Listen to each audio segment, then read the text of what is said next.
không có thể chị chị chết cái nó bấm con chắc chết không được.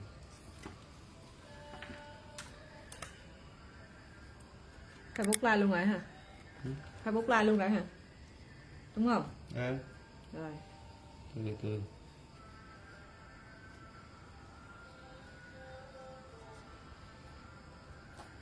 Con chào chú hết nha.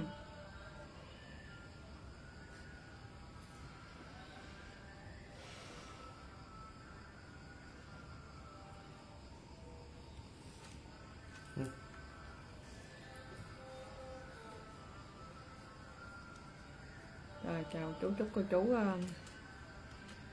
buổi tối xem like tinh tấn tu học, cầu gì được đó gia đạo bình an hết nha cô chú.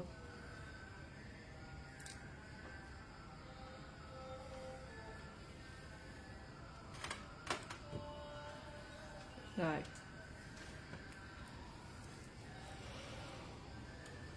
bữa nay vô đầu like Yến gieo duyên mấy câu chuyện nhân quả mà cô chú hỏi Yến và tri ân công đức của các cô chú. Yến sẽ gieo duyên những câu chuyện nhân quả cho cô chú là khỏi bắt quạch, hiểu sâu về nhân quả báo ứng, tu học đơn giản tại gia, nhất là bằng bài chú đại bi, trổ phước thắng thù phi diệu, cầu gì được đó hết nha cô chú.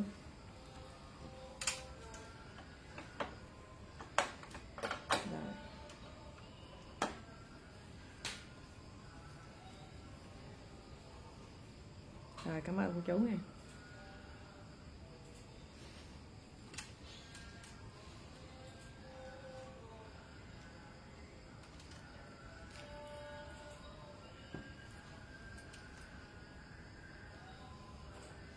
Bữa nay đầu like vô con sẽ gieo duyên với cô chú. Câu hỏi này rất hay ha, rất hay và rất ý nghĩa cho những người chúng ta tu học, tu mới hay tu cũ, tu lâu hay tu mau gì đó, thì mình nên nghe gieo duyên một lần để tu dễ thành tựu hơn ha.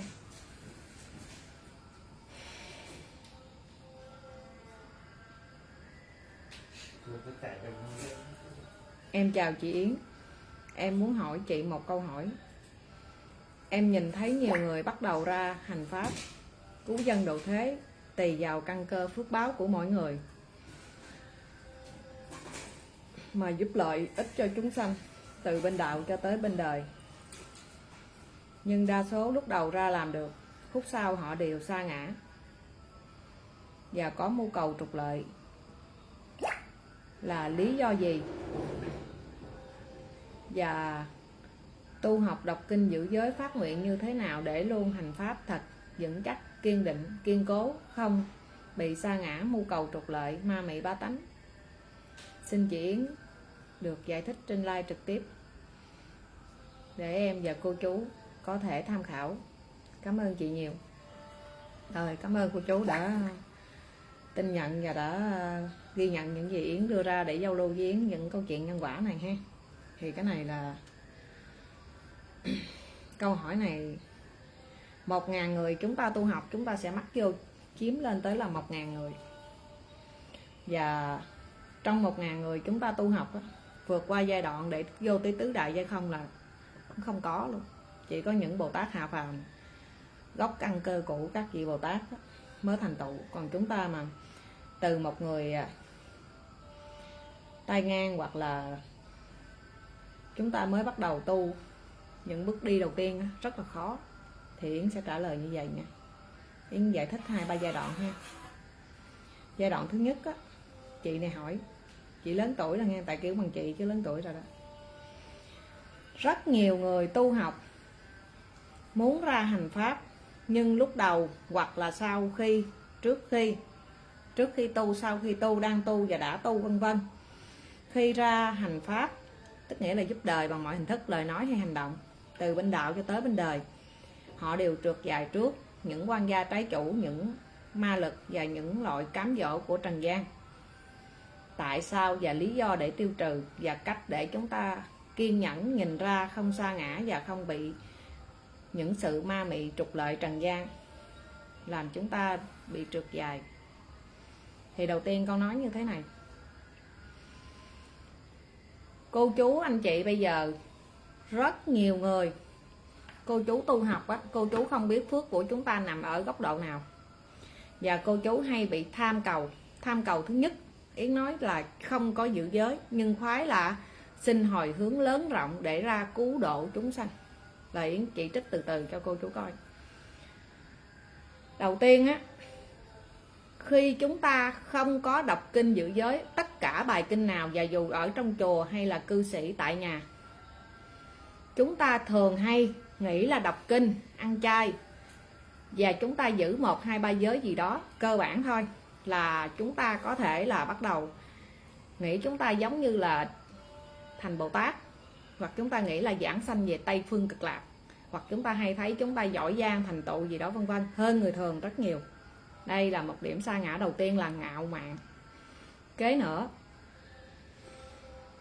khi cô chú quan gia trái chủ, bản thân cô chú và gia đình cô chú còn trùng trùng điệp điệp, thì cô chú không hề có giữ giới và không hề đủ phước báo để có thể thống trị được ma dương, gọi là có thể là dạy và chỉ dẫn người khác tu học. Vì khi tất cả chúng sanh ngồi xuống tu học đều bị ma dương quan gia khảo cấp độ lên rất cao, tự chúng ta tu học tiêu trừ, đây là một sự kỳ tích. Nhưng khi chúng ta tu học để tiêu trừ, để chúng ta hướng dẫn người khác tu học, và chúng ta không bị quan gia của chính người khác tấn công và kìm kẹp khảo đảo chúng ta, đây là một điều rất khó. Trừ khi nào đạo hạnh cô chú rất lớn rộng và cô chú đã có tu tiền kiếp, và đời này có một cái sự là hành trì khổ hạnh và cân nhắc bản thân mỗi ngày ha. Thì giờ Yến nói sâu vô là như thế này. Yến thí dụ như ở nhà cô chú á, Yến nói ngay vô một người thôi, một người đó có đọc kinh, ăn chay, giữ giới nhưng không có hoàn thiện. Thí dụ chỉ biết đọc kinh, ăn chay, giữ giới và hay phát nguyện lớn rộng là cho chúng sanh, cho cửu quyền thất tổ, cho pháp sanh chúng giới, chúng sanh pháp giới gì đó vân vân. Đây là những câu hồi hướng rất là lớn rộng và ngang với những người là giữ giới và tu giỏi như ngang các vị hàng thần, chứ chưa nói tới thánh tiên Phật. Thì khi chúng ta phát nguyện lớn rộng như vậy thì quan gia và ma dương sẽ đến rất nhiều. Đừng nói một người tu học theo chúng ta, xung quanh sẽ là có rất nhiều thế giới vô vi. Giống ta nói là vong linh giấc dưỡng rồi đó. Yến mới tính vong linh giấc dưỡng, con chưa nói tới qua tới những người khảo chúng ta mà họ có tu chút đỉnh, quan gia họ cũng khảo chúng ta rất nhiều. Chúng ta ở nhà không có giữ giới nè, những giới này rất cơ bản cho cư sĩ và những người sa ngã. Yến nói người ở chợ đời trước nha, cư sĩ và Phật tử, là chúng ta hay chăn nuôi, hay giết mổ sát sanh, hay là rượu thịt, hay là ca hát, chúng ta hay là cờ bạc, chúng ta hay là ăn tiền xương máu, mua gian bán lận, cho vay ghi đề vân vân, rất nhiều. Đi sâu vô nữa nè, chúng ta sân si, soi mói, hơn thua, đố kỵ, và thường là chúng ta không thấy cái sai của chúng ta. Chúng ta hay nhìn thấy chúng ta là thành những bậc thánh nhân, thiện nhân, trí thức, nhưng thực chất ra chúng ta chỉ là mới biết ăn chay, đọc kinh, giữ giới, còn các sự cho đi, hy sinh, cống hiến, xả thân vì bá tánh chúng sanh chúng ta chưa có cái gì ở trong đây. Nhưng chúng ta dội vàng quyết định để chúng ta xông pha lên, để chúng ta cứu dân độ thế, và chúng ta xin những câu hồi hướng cực kỳ lớn rộng, thì là quan gia sẽ đến liền.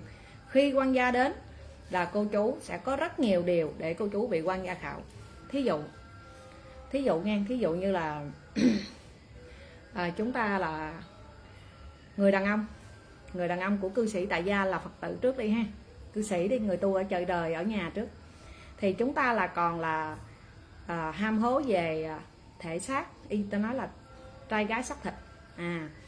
Thì khi chúng ta tu học những giới kia, chúng ta giữ cơ bản là giữ không có giỏi, thì chúng ta cái giới mà đàn ông hay phạm vô là trai gái, bạn bè, xã giao, thì những cái giới kia cô chú không kéo lại được thì quan gia nó sẽ khảo giới này, cô chú sẽ rớt luôn. Những cái gì cô chú yếu lòng nhất là cô chú bị khảo.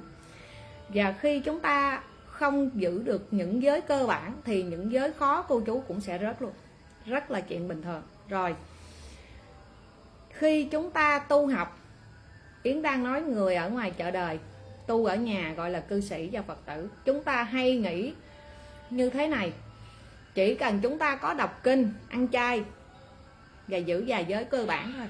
Thí dụ như chúng ta hiền, thấy những người gặp tội trước mắt chúng ta khoanh tay làm ngơ, nhưng chúng ta nghĩ là buông sân si, cái đó không phải. Cái đó chúng ta không có sự hy sinh và cho đi với người khổ hạnh trước mặt. Chúng ta giàu sang phú quý, Yến tính những người chợ đời thôi đó, giàu sang phú quý. Bắt đầu chúng ta thấy những người mà nghèo khổ hiểm nạn trước mắt, thiên tai hay là cái gì đó vân vân, bệnh đau, chúng ta cũng là tích lũy lương thực, tiền bạc vân vân. Chúng ta thường mà cho đi, chúng ta hay lại là cưỡng cầu trả lời. Bỏ ra một vài chục ký gạo hay làm cái gì đó là chúng ta không phải là thí dụ mình làm từ thiện cái việc đó, làm cầu đường, cho tiền học sinh hay là cho bà con nghèo hay cái gì đó vân vân, thì chúng ta hay hồi hướng ngược lại. Con xin hồi hướng công đức này để con nhận được cái gì ABC, gọi là chấp trước. Là phước cô chú cũng đâu còn cho cứu độ chúng sanh nữa, cô chú là chi ra cái là cô chú thu vô lại cái liền. Y như cô chú đi làm là phải muốn lãnh công. Thì đây không gọi là cứu dân độ thế, đây là có sự tính toán và tham cầu. Còn người thật sự khi cứu dân độ thế thì cho đi không có cần hồi báo. Cái đó mới gọi là người có sự hy sinh cống hiến cho đi. Chúng ta hay lộn như vậy. Nên Yến rất khác cô chú hỏi Yến cúng cái này cúng cái kia, hay hỏi Yến xin cái này xin cái kia là Yến thấy cô chú là hay bị tham cầu. Yến thí dụ như cô chú muốn xin những cái hạnh đơn giản để cô chú học từ từ để mở lòng từ bi. Mở lòng từ bi trước thôi, đừng nói qua tới hàng trí tuệ. Tâm mình cực kỳ là tham lam và sân hận. Tham, thấy cái gì mà tốt đẹp chúng ta đều muốn là của chúng ta. Sân, thấy người khác hơn chúng ta cái gì chúng ta đều tức tối. Hận, thấy người khác hơn mình hoặc là chúng ta thua người khác, chúng ta đều là đau khổ, ghét người đó, hoặc là tự chúng ta hình thành những ý niệm rất là xấu xa, đê tiện vân vân. Thì đây là những điều con người chúng ta sẽ dính vô hết nha. Rồi kế một điều nữa, cô chú hay bị gút mắt vô, chỉ cần làm một điều phước nhỏ nhặt gì thôi. Cô chú có hai hiện tượng. Hiện tượng thứ nhất là thí dụ như bữa nay con làm rằm tháng 7 đi, con có mua 50 kg gạo cúng chùa hoặc là 100 kg gạo cho bà con nghèo gì đó vân vân. Thì cô chú hồi hướng như thế này là cô chú có tâm xin mười phương chư Phật công đức hồi hướng cúng dường hay làm từ thiện này, con xin cầu cho nhà mọi người cơm no áo mặc và biết ngồi xuống tu học. Điều này nghe nó đơn giản nhưng là phước báo rất là lớn và rất là phi diệu. Nhưng thường chúng ta được mấy người hồi hướng như vậy. Chúng ta hay hồi hướng là con xin bữa nay con làm từ thiện bao nhiêu tiền hoặc bao nhiêu công sức mồ hôi hay là tài vật gì trước mắt của chúng ta, con xin hồi hướng cho xin là gia đạo bình an, giàu sang phú quý gì đó vân vân. Thường chúng ta hay xin và bỏ ra một, chúng ta hay xin lợi cho chúng ta, chứ chúng ta ít khi nào cho ra được cho bá tánh. Hoặc chúng ta khi mà cái mà cần cho đi thì cô chú hay ít, cái đó là tài vật, thì cô chú hay là si tính và đắn đo rất mạnh. Còn khi một hai lời nói thì cô chú lại mạnh dạn hồi hướng rất là rộng. Yến thí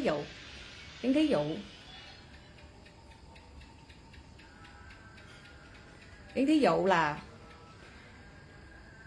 giữa cái người ở nhà ngồi đọc kinh giữ giới và ăn trắng mặt trơn trong nhà, đọc kinh giữ giới ăn trắng mặt trơn trong nhà là cô chú đang tự tu học cho cô chú. Nhưng thiên tai thảm họa, những người nghèo bệnh tật trước mắt chúng ta hoặc là xung quanh địa phương hay cả tỉnh thành đất nước Việt Nam chúng ta đang xảy ra, thì chúng ta không phải như vậy. Chúng ta hãy lên lại dùng những cái sự thực tế.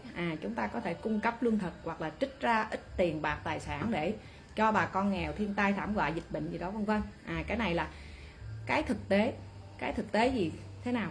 Yến thí dụ nè, bây giờ người ta đói, người ta đang đói sắp xỉu rồi, sắp mất mạng, nhưng bản thân cô chú có thể cho họ được một ổ bánh mì, một gói mì, một bó xôi hay gì đó vân vân. Nhưng cô chú tiếc tài vật, cô chú lại chỉ ngồi xin là xin cho con đọc kinh hồi hướng cho thí dụ đi, cho bá tánh bình an, đất nước bình an gì, cái đó cũng được. Nhưng thực chất ra cái lương thực nó đang cần hơn nha. Nên Yến nói cô chú hãy sống thực tế, và chúng ta không được là lúc nào cũng suy nghĩ là những cái điều mà cô chú không có thực tế, và khi những cái cần cho đi chúng ta hay là hạn hẹp và chúng ta hay là tính toán rất là nhiều. Người muốn đứng ra hành pháp không cần phải là người tu cao tăng đắc đạo gì hết, Người đứng ra cứu độ chúng sinh cũng không cần phải là người tu tiền kiếp vị lai. Người đứng ra muốn cứu độ bá tánh chúng sanh cũng không phải là người ăn trắng mặt trơn, hay là con nhà quyền quý, hay là trai tân, hay là cái gì đó vân vân.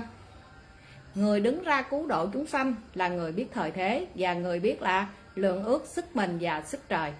Thí dụ đây là thiên tai lũ lụt thảm họa đến, chúng ta có thể đọc kinh một ngày 10 biến hoặc là bao nhiêu phẩm các bài kinh vân vân, nhưng chúng ta có thực tế bà con ở đó lũ đã cuốn tới hết rồi, bây giờ cần gạo, cần lương thực, chúng ta thừa sức để cho một người 10.000 hoặc 10 kg gạo, nhưng cô chú không làm, cô chú chỉ phó thác vô trời Phật. Cái đó là chúng ta mượn một thế lực vô vi để chúng ta tránh né cái trách nhiệm thực tế. Yến thí dụ nha, Yến thí dụ giờ là đất nước của mình bị thiên tai đi, thí dụ vậy. Bây giờ là vua chúa triều đình á, bên nhà nước người ta yêu cầu chúng ta đóng góp người 5.000, 10.000, cả nước thì rất là đông, thì chúng ta có thể cho người vài ngàn. Thật sự bà con vẫn có lương thực, nhưng chúng ta nghĩ qua là chúng ta tu học thôi, tôi không cho, giờ tôi đọc kinh vậy đó. Nhưng thật chất ra thì chỉ cần cô chú cho gạo như vậy, bà con ngày mai á, ngày mốt gạo á, nhà nước đã cấp tới là người ta ăn, là người ta sống sót. Chúng ta cũng sẽ lấy ngắn nuôi dài, nhưng chúng ta không phủi bỏ là không cần đọc kinh, chúng ta vẫn tu học, nhưng chúng ta phải có một cái là giải quyết thực tế trước mắt, chứ không phải phó thác vô hết thần thánh tiên Phật là cũng không đúng. Yến thí dụ những người tu học họ hay chọn qua hướng là an phận thủ thừa, khiến cô chú lâu dài cô chú sẽ bị là trở thành cảm thấy chúng ta là thần thánh quá, xa rời bá tánh quá, và chúng ta cá biệt với thế giới bên ngoài quá. Nhưng thật cắt ra mấy bạn có bao giờ nghĩ. Nên từ chỗ đó có hai giai đoạn. Người tu hiểu nhiều thì họ thấy là biết tu á, thì chúng ta là tùy cơ ứng biến, gặp chùa thì tu, gặp quỷ thì trừ. Cách đó cũng là cái cách để chúng ta trà trộn vô trần gian. Vì trong kinh hàng Bồ Tát, ngài Địa Tạng có nói các vị Bồ Tát còn phải hạ phàm, làm vua, làm đế vương, làm quỷ, làm thần, làm sông, làm lúa, làm vân vân, tùy theo thời đại và quốc độ để các ngài phải gia hộ bá tánh. Chứ các ngài không phải lúc nào cũng tạc một cái bức tượng vô tri vô giác để cho bá tánh quỳ lại. Cái đó là chúng ta bị tôn sùng. Còn thực tế ra khi thiên tai lũ lụt thảm họa, chúng ta cần những cái thực tế, và chúng ta cũng phải là tuy là cung cấp hỗ trợ phụ nhà nước vua chúa gì đó để cứu dân, nhưng chúng ta vẫn là cố gắng tránh những chuyện sát sanh làm than, tránh những chuyện trộm cướp hay là lừa gạt vân vân. Để mỗi người mà tạo ra một loại nghiệp như vậy á, nó sẽ khiến cho chúng ta mất phước. Một người mất phước không nói, một ấp mất phước, một xã mất phước, một huyện mất phước, thì chúng ta sẽ là ảnh hưởng rất nhiều người. Giống như là chúng ta là một người á, thì một nghiệp. Thí dụ ở nguyên cái huyện này, Yến thí dụ thôi, nguyên cái huyện này Yến không biết mấy người, nhưng mà có xuất hiện mình Yến rồi đó. Yến có làm quán chay không đồng, tuy là đại diện cho các cô chú trên mọi miền đất nước, nhưng ít ra cũng không có được nhiều, nhưng có rất nhiều bà con nghèo khổ tứ xứ dân không có giấy tờ đến ăn bữa cơm đó. Thì nếu một huyện của Yến mà được nhiều người như Yến như vậy thì phải đỡ cho bá tánh hay không? Còn ngược lại, ở chỗ nào cũng không có người như Yến hết, Yến thí dụ vậy thôi, thì người ta vẫn sống bình thường. Nhưng những người nghèo á, người ta không có sự là có những bữa cơm miễn phí như vậy. Yến thí dụ, nhưng không phải ở mình Yến có đâu nha. Rất nhiều cô chú trên mọi miền đất nước, người ta cũng chung tay là các bệnh viện, các trại mồ côi, các bệnh nhân nghèo và những người già neo đơn vân vân, người ta vẫn cho hết. Đây là Yến thí dụ, Yến chỉ nói riêng cá nhân Yến chứ không nói là nói chung hết. Nên Yến nói cô chú, khi chúng ta tu học, chúng ta hãy lấy thực tế, và chúng ta vẫn lấy là kinh pháp đi vô chung, chứ chúng ta không có ma mị và không có bị là quá mê tín tôn sùng. Làm cái gì cũng vậy. Yến thí dụ người đó đang bị bệnh thập tử nhất sinh, tai nạn, xe nó cán ngang người ta đang thở thôi thóp, thay vì chúng ta ngừng lại, chúng ta bốc lên xe chở đi cấp cứu, đưa tới trạm xá hay bệnh viện, bên bác sĩ y tá đồ, người ta cấp cứu đồ đó vân vân, là người ta tỉnh rồi. Nhưng chúng ta lại là đưa vô là thần thánh tiên Phật quá, chúng ta chỉ đứng đó, con xin 10 phương chư Phật, con cầu nguyện cho người đó tật bệnh tiêu trừ. Nhưng bản thân người đó đang kẹt ở dưới cái bánh xe, làm sao người đó mà có thể thở được, và thịt nát xương tan, làm sao người ta chịu được cái cơn đau đớn. Chúng ta phải lấy thực tế vô nữa. Chúng ta có thể bưng ẩm người đó đưa đi cấp cứu, nhưng chúng ta vẫn phát nguyện xin ngài Bồ Tát Quan Âm hoặc là xin 10 phương chư Phật cho người này có cơ hội là qua kiếp nạn bệnh tật hoặc qua kiếp nạn tai nạn gì đó, là hai cái nó phối hợp vô là thực tế rồi đó nha. Nên Yến nói cô chú, Yến quay lại chị hồi nãy hỏi tại sao nhiều người tu học chọn qua hành pháp đều trượt dài hết? Vì chúng ta không giữ giới và chấp vô tài sản rất cao, và chúng ta phạm của thường trụ. Khi chúng ta hành pháp chúng ta hay phạm vô chính cái của mà bá tánh chúng sanh cúng dường. Thì thường chúng ta hay nghĩ có rất nhiều cái giai đoạn thứ nhất chúng ta nghĩ chúng ta tạo ra cái chùa đó, tạo ra cái thương hiệu đó, nhờ có chúng ta có cái chùa, có cái thương hiệu đó mới có cái tiền cúng dường đó, là chúng ta sai. Thì chúng ta khi nghĩ như vậy chúng ta sẽ là một tay cha trời. Chúng ta không tiếc thương cái của cúng dường, không tiếc thương những đồng tiền bá tánh thập phương gom lại, và không tiếc thương mồ hôi xương máu và sự tôn trọng của bá tánh cho tặng mình. Mình phải nghĩ là mình tu 8 kiếp mới nhận được cái thành quả này. Nhưng có rất nhiều người họ hay nghĩ ngược lại là mấy bà tu 8 kiếp mới gặp được tôi. Thường là như vậy. Nên chúng ta đưa bá tánh vô làm mê tín và tôn sùng thì chúng ta cũng mất phước rất là mạnh. Thí dụ người tu học mà để đứng trên dạng người và đại diện cho vô vi trời Phật, là chúng ta không phải là chúng ta là hơn, có thể nói hơn cũng được, nhưng chúng ta đang là đại diện. Đại diện thứ nhất là chúng ta đang được sự tin tưởng tín nhiệm của bà con vì sự tu học của mình. Đại diện thứ hai là chúng ta được may mắn do chúng ta đọc kinh giữ giới, hàng chư thiên nào đó, vô hình Bồ Tát, chư Phật nào đó đã gia hộ cho chúng ta có được niềm tin và vượt qua rất nhiều. Thì khi mà chúng ta đạt được như vậy thì cô chú mới thành tựu được nha. Rồi kế thêm một điều nữa, những người khi nằm ở đỉnh cao xã hội, nhất là trong tu học, chúng ta hay nằm ngoài phạm vi của luật pháp là bên nhà nước. Nên chúng ta hay nghĩ là chúng ta một tay cha trời, nên từ chỗ đó cô chú hay bị trượt dài. Yến nói thiệt, bây giờ đời này nó bị dính vô cái này rất là cao và rất là nhiều. Đầu tiên cô chú tu học muốn hành pháp là cô chú phải suy nghĩ thứ nhất, hãy đọc kinh giữ giới ở cấp độ cao, những giới cơ bản nãy giờ Yến đưa ra. Kế nữa, hãy cầu nguyện mỗi ngày xin không phạm của thường trụ, không chấp vô tài sản và không lãng phí tài sản. 3 câu này hãy hồi hướng. Khi nào cô chú lúc nào cũng lo sợ và thấy cái sai của mình trong đó và thấy cái sai người khác trong đó, là cô chú có thể cơ bản đi được rồi đó, là hành pháp được. Còn chúng ta thí dụ chúng ta luôn tự tin, thí dụ trời người ta làm được tôi làm được, cái số tiền đó, cái tiền đó, hoặc là cái trách nhiệm đó, hoặc lời nói của tôi đại diện cho Phật pháp, hoặc là bên Phật gì đó vân vân, tôi có thể làm gì làm, là các bạn sẽ tự không thấy cái lỗi của mình là chúng ta sai trước. Khi nào cô chú thấy cô chú sai là cô chú đang đúng, còn khi chúng ta luôn thấy chúng ta đúng là chúng ta đã sai nha. Rồi thêm một điều nữa, khi mà cô chú chọn qua hành pháp á, là cô chú không cần phải là tới thần thánh quá đâu, nhưng cô chú hãy nhớ, đầu tiên cô chú hãy thử cô chú trước đi. Cô chú có hay là dòm ngó tiền của người khác hay không? Cô chú thấy người khác giàu sang phú quý hơn cô chú, có đau khổ và có tức tối hay không? Cô chú thấy người khác là được tên tiếng hơn và được nhiều người cung phụng kính nể hơn cô chú, có đau khổ và có tức tối hay không? Những cái điều này cô chú chưa có bình tĩnh được thì chúng ta cũng khoan hãy chọn qua hành pháp. Vì khi chọn qua hành pháp là chúng ta phải hạ mình xuống để là lấy công đức hoặc lấy công sức của mình để đắp vô, hy sinh cho bá tánh. Một người cũng được, nhiều người càng tốt, chứ không phải là khi chúng ta chọn qua hành pháp chúng ta hay thấy chúng ta thành Bồ Tát thiện thân, nhưng bản thân chúng ta không bằng một người phàm. Thí dụ mới vừa lên đọc kinh ăn chay, cái là chúng ta thấy ai cũng tin một tưởng mình quá, cái mình lên mình bán đồ gian lận, bán bùa chú phép tắc, giải thần giải thánh, hoặc là chúng ta hầu đồng mở phủ, hoặc chúng ta là bán nhà cúng dường, thì cô chú không phải là tu, cô chú đang dựa hơi vô Bồ Tát để mua thần bán thánh, là chúng ta sai. Rồi thêm một điều nữa, có rất nhiều người khi họ tu học nửa đời người hoặc trung giận về sau vân vân, chúng ta hay trượt dài trước những cái tham của chúng ta.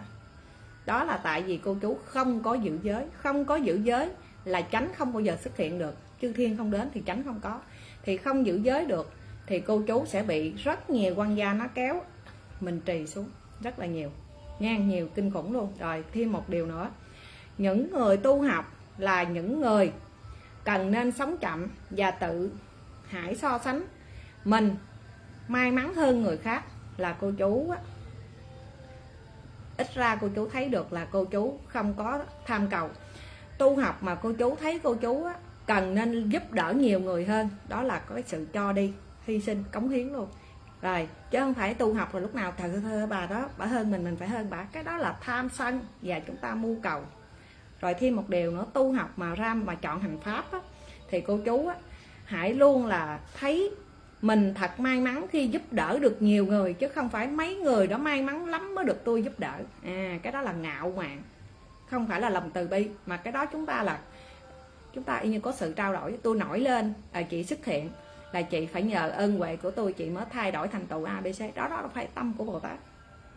Còn Bồ Tát thì phải là quá thân rất nhiều trong lĩnh vực hình tướng đủ thứ trên đời hết, để là kéo bá tánh từ lầm đường lạc lối trở về con người chánh đạo tu học vân vân.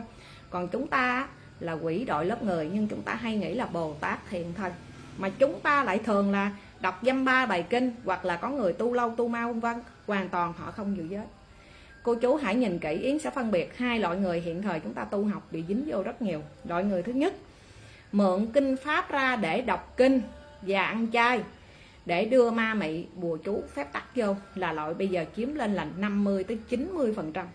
Loại thứ hai, đọc kinh ăn chay hoặc có thể là xuống tóc quy y luôn, nhưng họ hay mượn cái lớp thần thánh quá đó để cho bá tánh tôn sùng và làm cho bá tánh là không tự chân chính tu học. Y như là tôi đọc kinh giữ giới, tôi ở phủi bụi trần rồi đó, tôi xuất gia rồi là tôi mới thành Bồ Tát.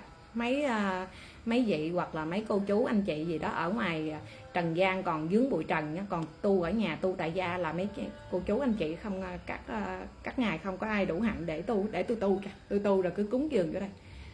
Bồ Tát không dạy ai tu dùm cho ai, chính Bồ Tát còn phải hướng từng người đi, từng người tu học, từng người tiêu trừ nghiệp vân vân.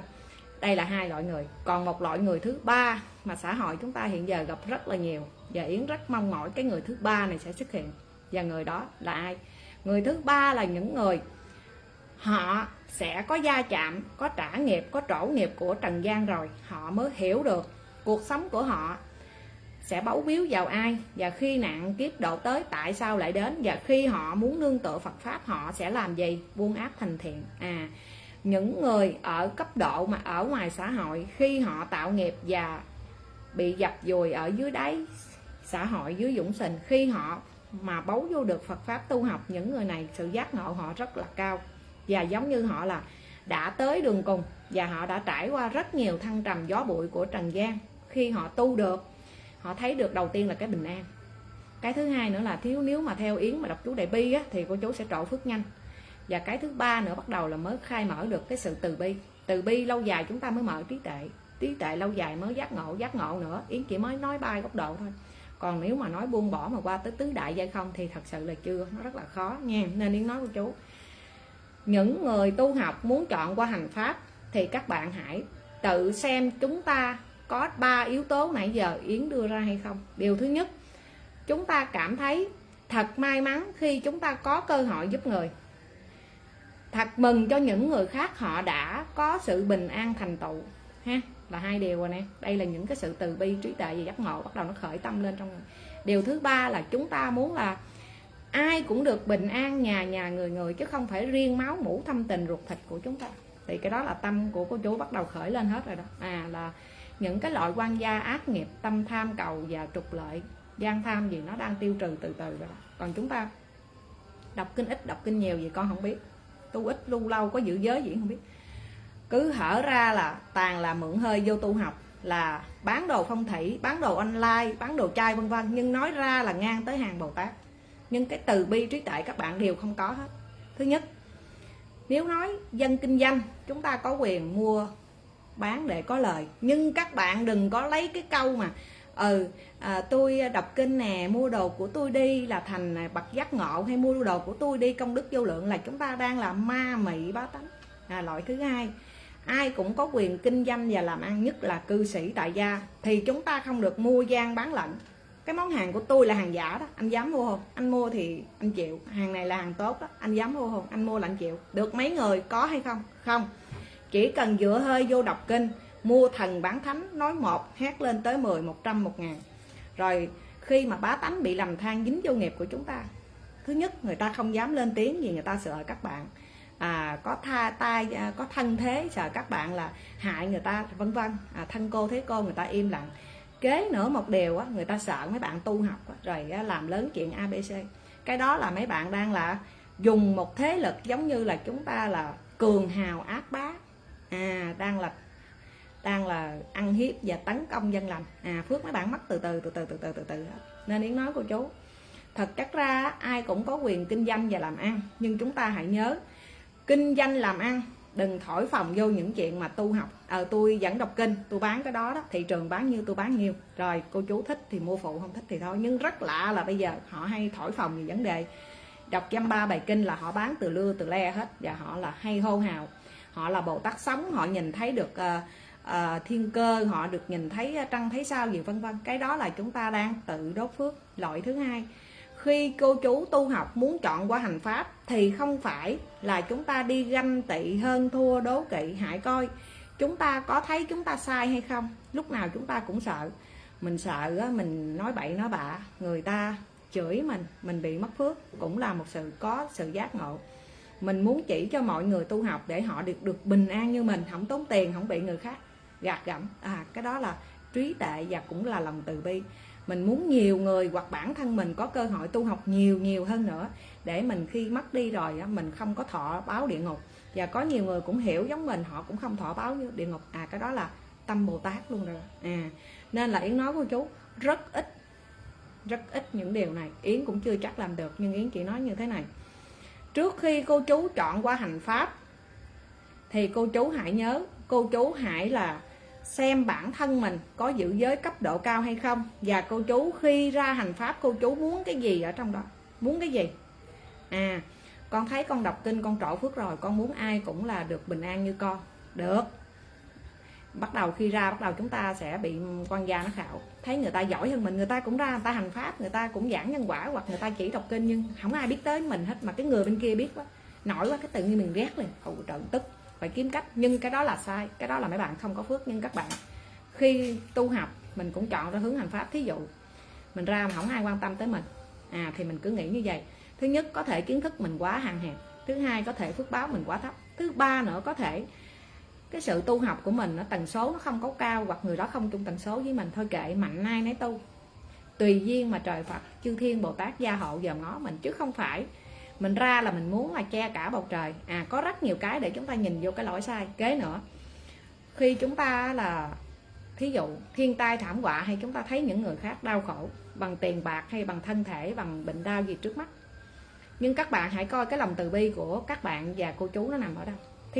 Thí dụ mà thấy đối phương hoặc những người xung quanh chúng ta đang khổ hạnh về tiền bạc vật chất hoặc là bệnh đau, chúng ta lại nghĩ nếu người đó mà đọc kinh được giống như mình, hết bệnh hoặc qua kiếp nạn, chắc là sẽ rất là tốt. Và mình thấy người đó đọc theo mình hoặc đã làm những cái việc khác như người khác, nhưng người đó đã giàu sang khỏe mạnh, tự nhiên mình thấy mình xúc động.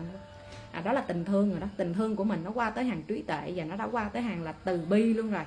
Nhưng ngược lại, khi chúng ta chọn qua hành pháp, chúng ta thấy ai hơn mình một cái là chúng ta khó chịu vô cùng. Cái đó là chúng ta là tâm của ma dương. Chúng ta ra chúng ta hành pháp, nhưng chúng ta luôn thấy người khác sai, chứ chúng ta không có thấy chúng ta sai. Cái đó là sự ngạo mạn, cũng là của ma dương. Kế nữa, khi chúng ta ra hành pháp, chúng ta không có giữ giới, nhưng chúng ta lại muốn là ai cũng là tôn sùng và phải kính nể và phải gom hết tiền bạc của bá tánh. Cái đó là gì? Không phải đi ăn cướp bằng trí tuệ chứ là gì nha. Nên Yến nói cô chú, trước khi hành pháp, bây giờ ai cũng muốn tu vọt mà hưởng phước tới 10, tu 10 hưởng phước tới 100. Đây là lý do chúng ta gặp rất nhiều. Cứ đọc kinh ăn chay là muốn làm Bồ Tát sống nè, rồi muốn giảng pháp, muốn cứu độ chúng sanh. Nhưng những cái pháp hành đơn giản nhỏ nhặt nhất chúng ta đều không làm được hết. Thì mấy bạn đừng làm tới những việc lớn. Đừng làm những việc lớn. Rồi kế nữa, khi chúng ta chọn ra hành pháp, quan gia sẽ đến rất là đông cực kỳ luôn trong thế giới vô hình. Như Yến thí dụ là vong linh giấc dưỡng tháng 7 nè, cô chú hay là cúng cho vong linh giấc dưỡng, chùa cũng hay cúng. Yến chỉ nói là vong linh của không cá nhân của người nào, là vong linh giấc dưỡng trần gian, quỷ đói, quỷ dạ so, ma dương gì đó vân vân.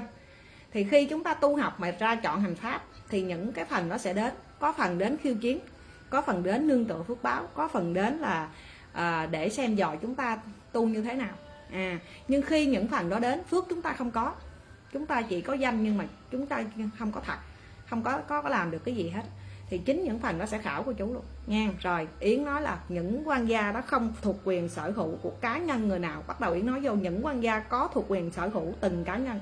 Thí dụ Yến học, Yến đang chỉ cho cô chú tu học, ở trong nhóm của Yến là 11.000 người, ở trên mạng cộng đồng là 45-46.000 người, thí dụ như vậy.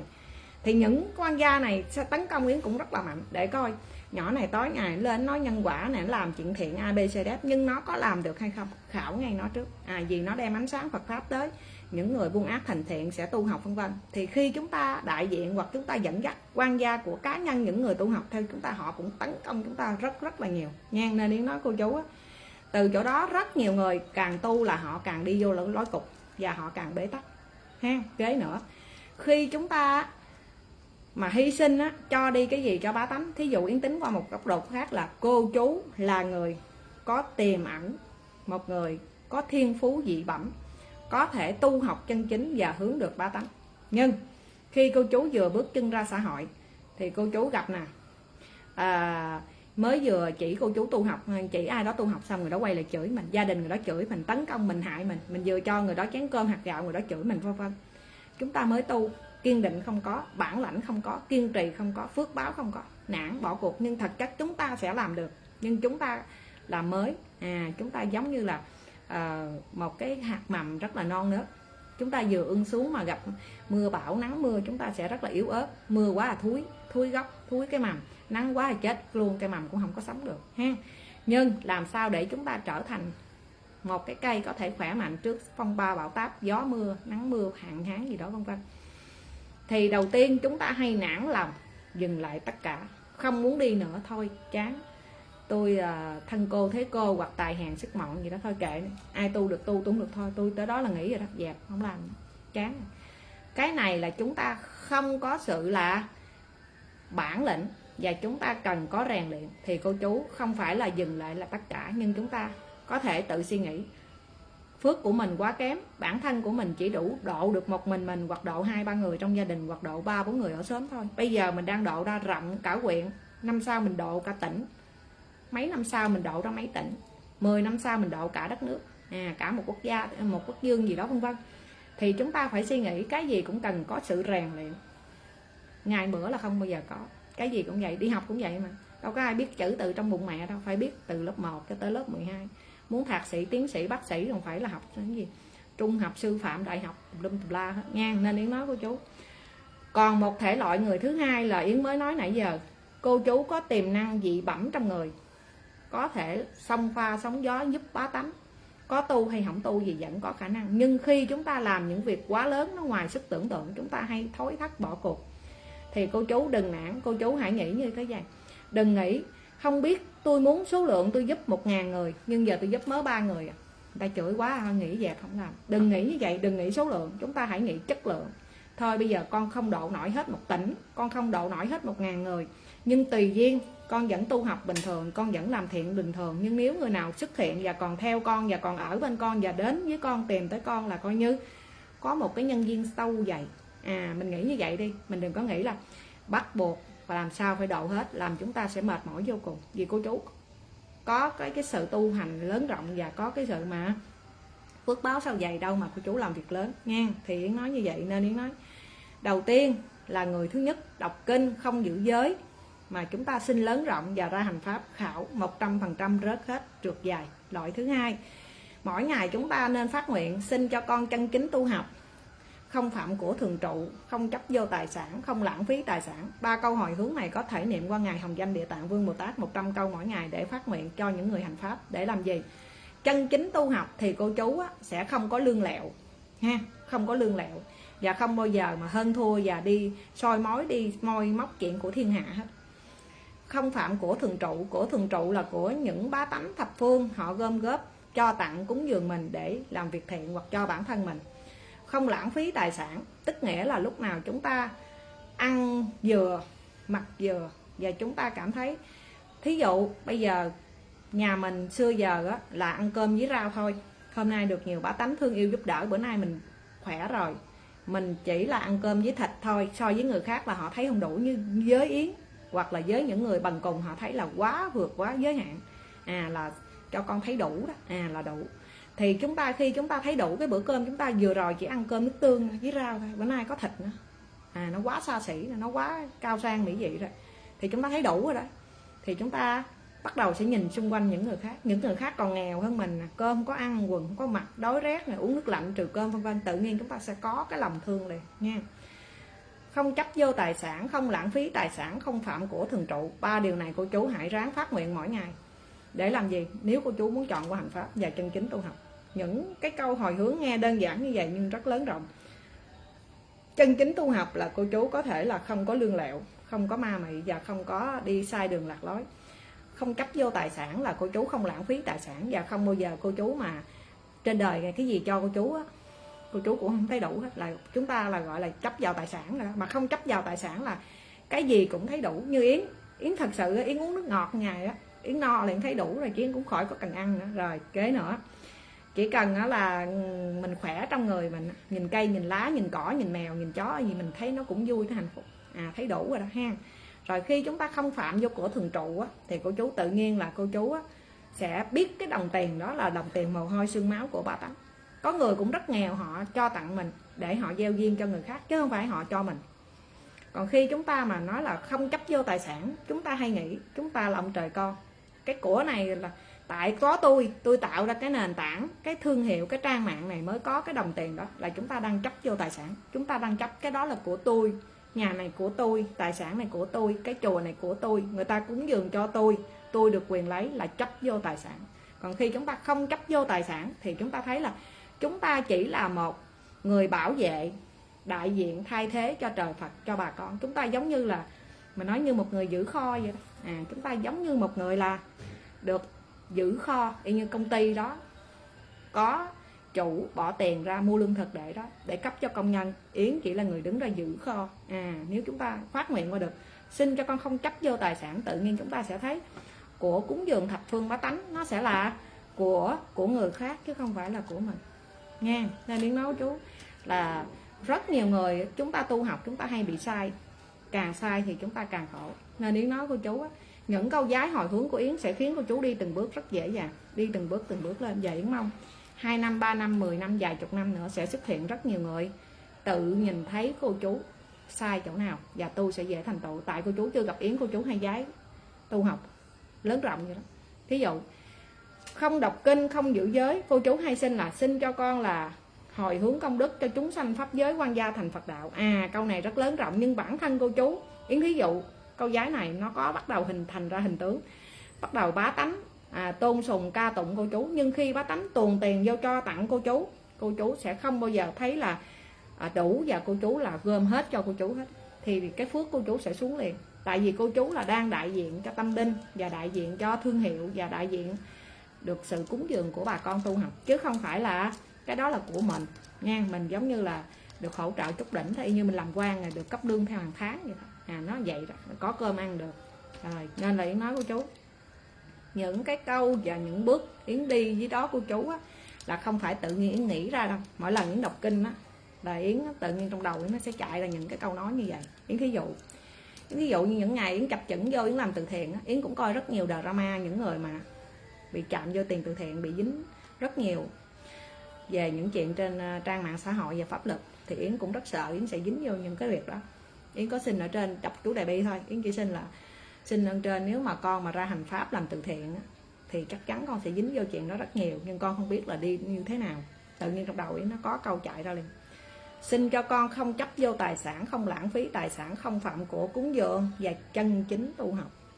Rồi bắt đầu tự nhiên những cái câu đó hồi hướng ra cỡ tầm một tuần lễ là Yến bắt đầu Yến lo sợ. Yến lo sợ cho bản thân của Yến. Yến lo sợ, Yến thấy Yến theo dõi trang mạng về pháp luật rất là mạnh, trên dù là Facebook, Yến theo dõi bên pháp luật rất là mạnh, để mình học hỏi những cái việc của người khác sa ngã vân vân, và mình cũng muốn tự mình cải thiện, vì mình học rất là thấp, mình không phải là dân học thức vân vân. Thì khi Yến coi vậy, tự nhiên mỗi cái việc gì nó trải qua Yến cảm thấy Yến lo sợ. Yến lo sợ là không biết nữa Yến có giống như vậy hay không, và biết người ta như vậy rồi đó, cái đồng tiền nó ma mị con người, nó khiến cho con người dễ trượt dài trước tu học, và quan gia khảo mê cái gì nó khảo cái đó vân vân. Thì rất lạ là cỡ bước qua ngày thứ 10 là từ đó trở về sau Yến luôn là thấy người khác và thấy Yến y như là Yến coi một cái nội dung gì đó là Yến tự nhiên Yến cảm tỉnh Yến thấy người ta như vậy mà rút kinh nghiệm. Cái đó là ở trên sắp xếp cho mình để mình thấy những cái đoạn giảng y như những bài pháp hoặc những bài pháp luật vân vân để mình tự đó, khi mà chạm vô nghiệp đó thì nó sẽ ra cái đáp án như vậy, khi chúng ta bước vô con đường đó nó sẽ có cái đáp án như vậy vân vân vân vân. Nên Yến nói cô chú thật sự tu học rất là dễ, cũng không phải là khó, nhưng chúng ta kìm kẹp được quan gia và chúng ta tự bước ra được bóng tối cuộc đời chúng ta, đây là một điều rất khó. Nhưng mà khó là tại cô chú không giữ giới và cô chú hay nghĩ là cô chú thành Bồ Tát sống ở trần gian. Tu học là chúng ta không có thành Bồ Tát, chúng ta chỉ là thật may mắn khi Bồ Tát nhìn thấy chúng ta và bà con nhìn thấy chúng ta để chúng ta nhận trách nhiệm hoặc là chung tay góp cái công đức gì đó nhỏ nhặt hay lớn lao với bà con. Cái đó là cái may mắn của mình, chứ không phải là mấy người may mắn lắm mới gặp Yến, không phải.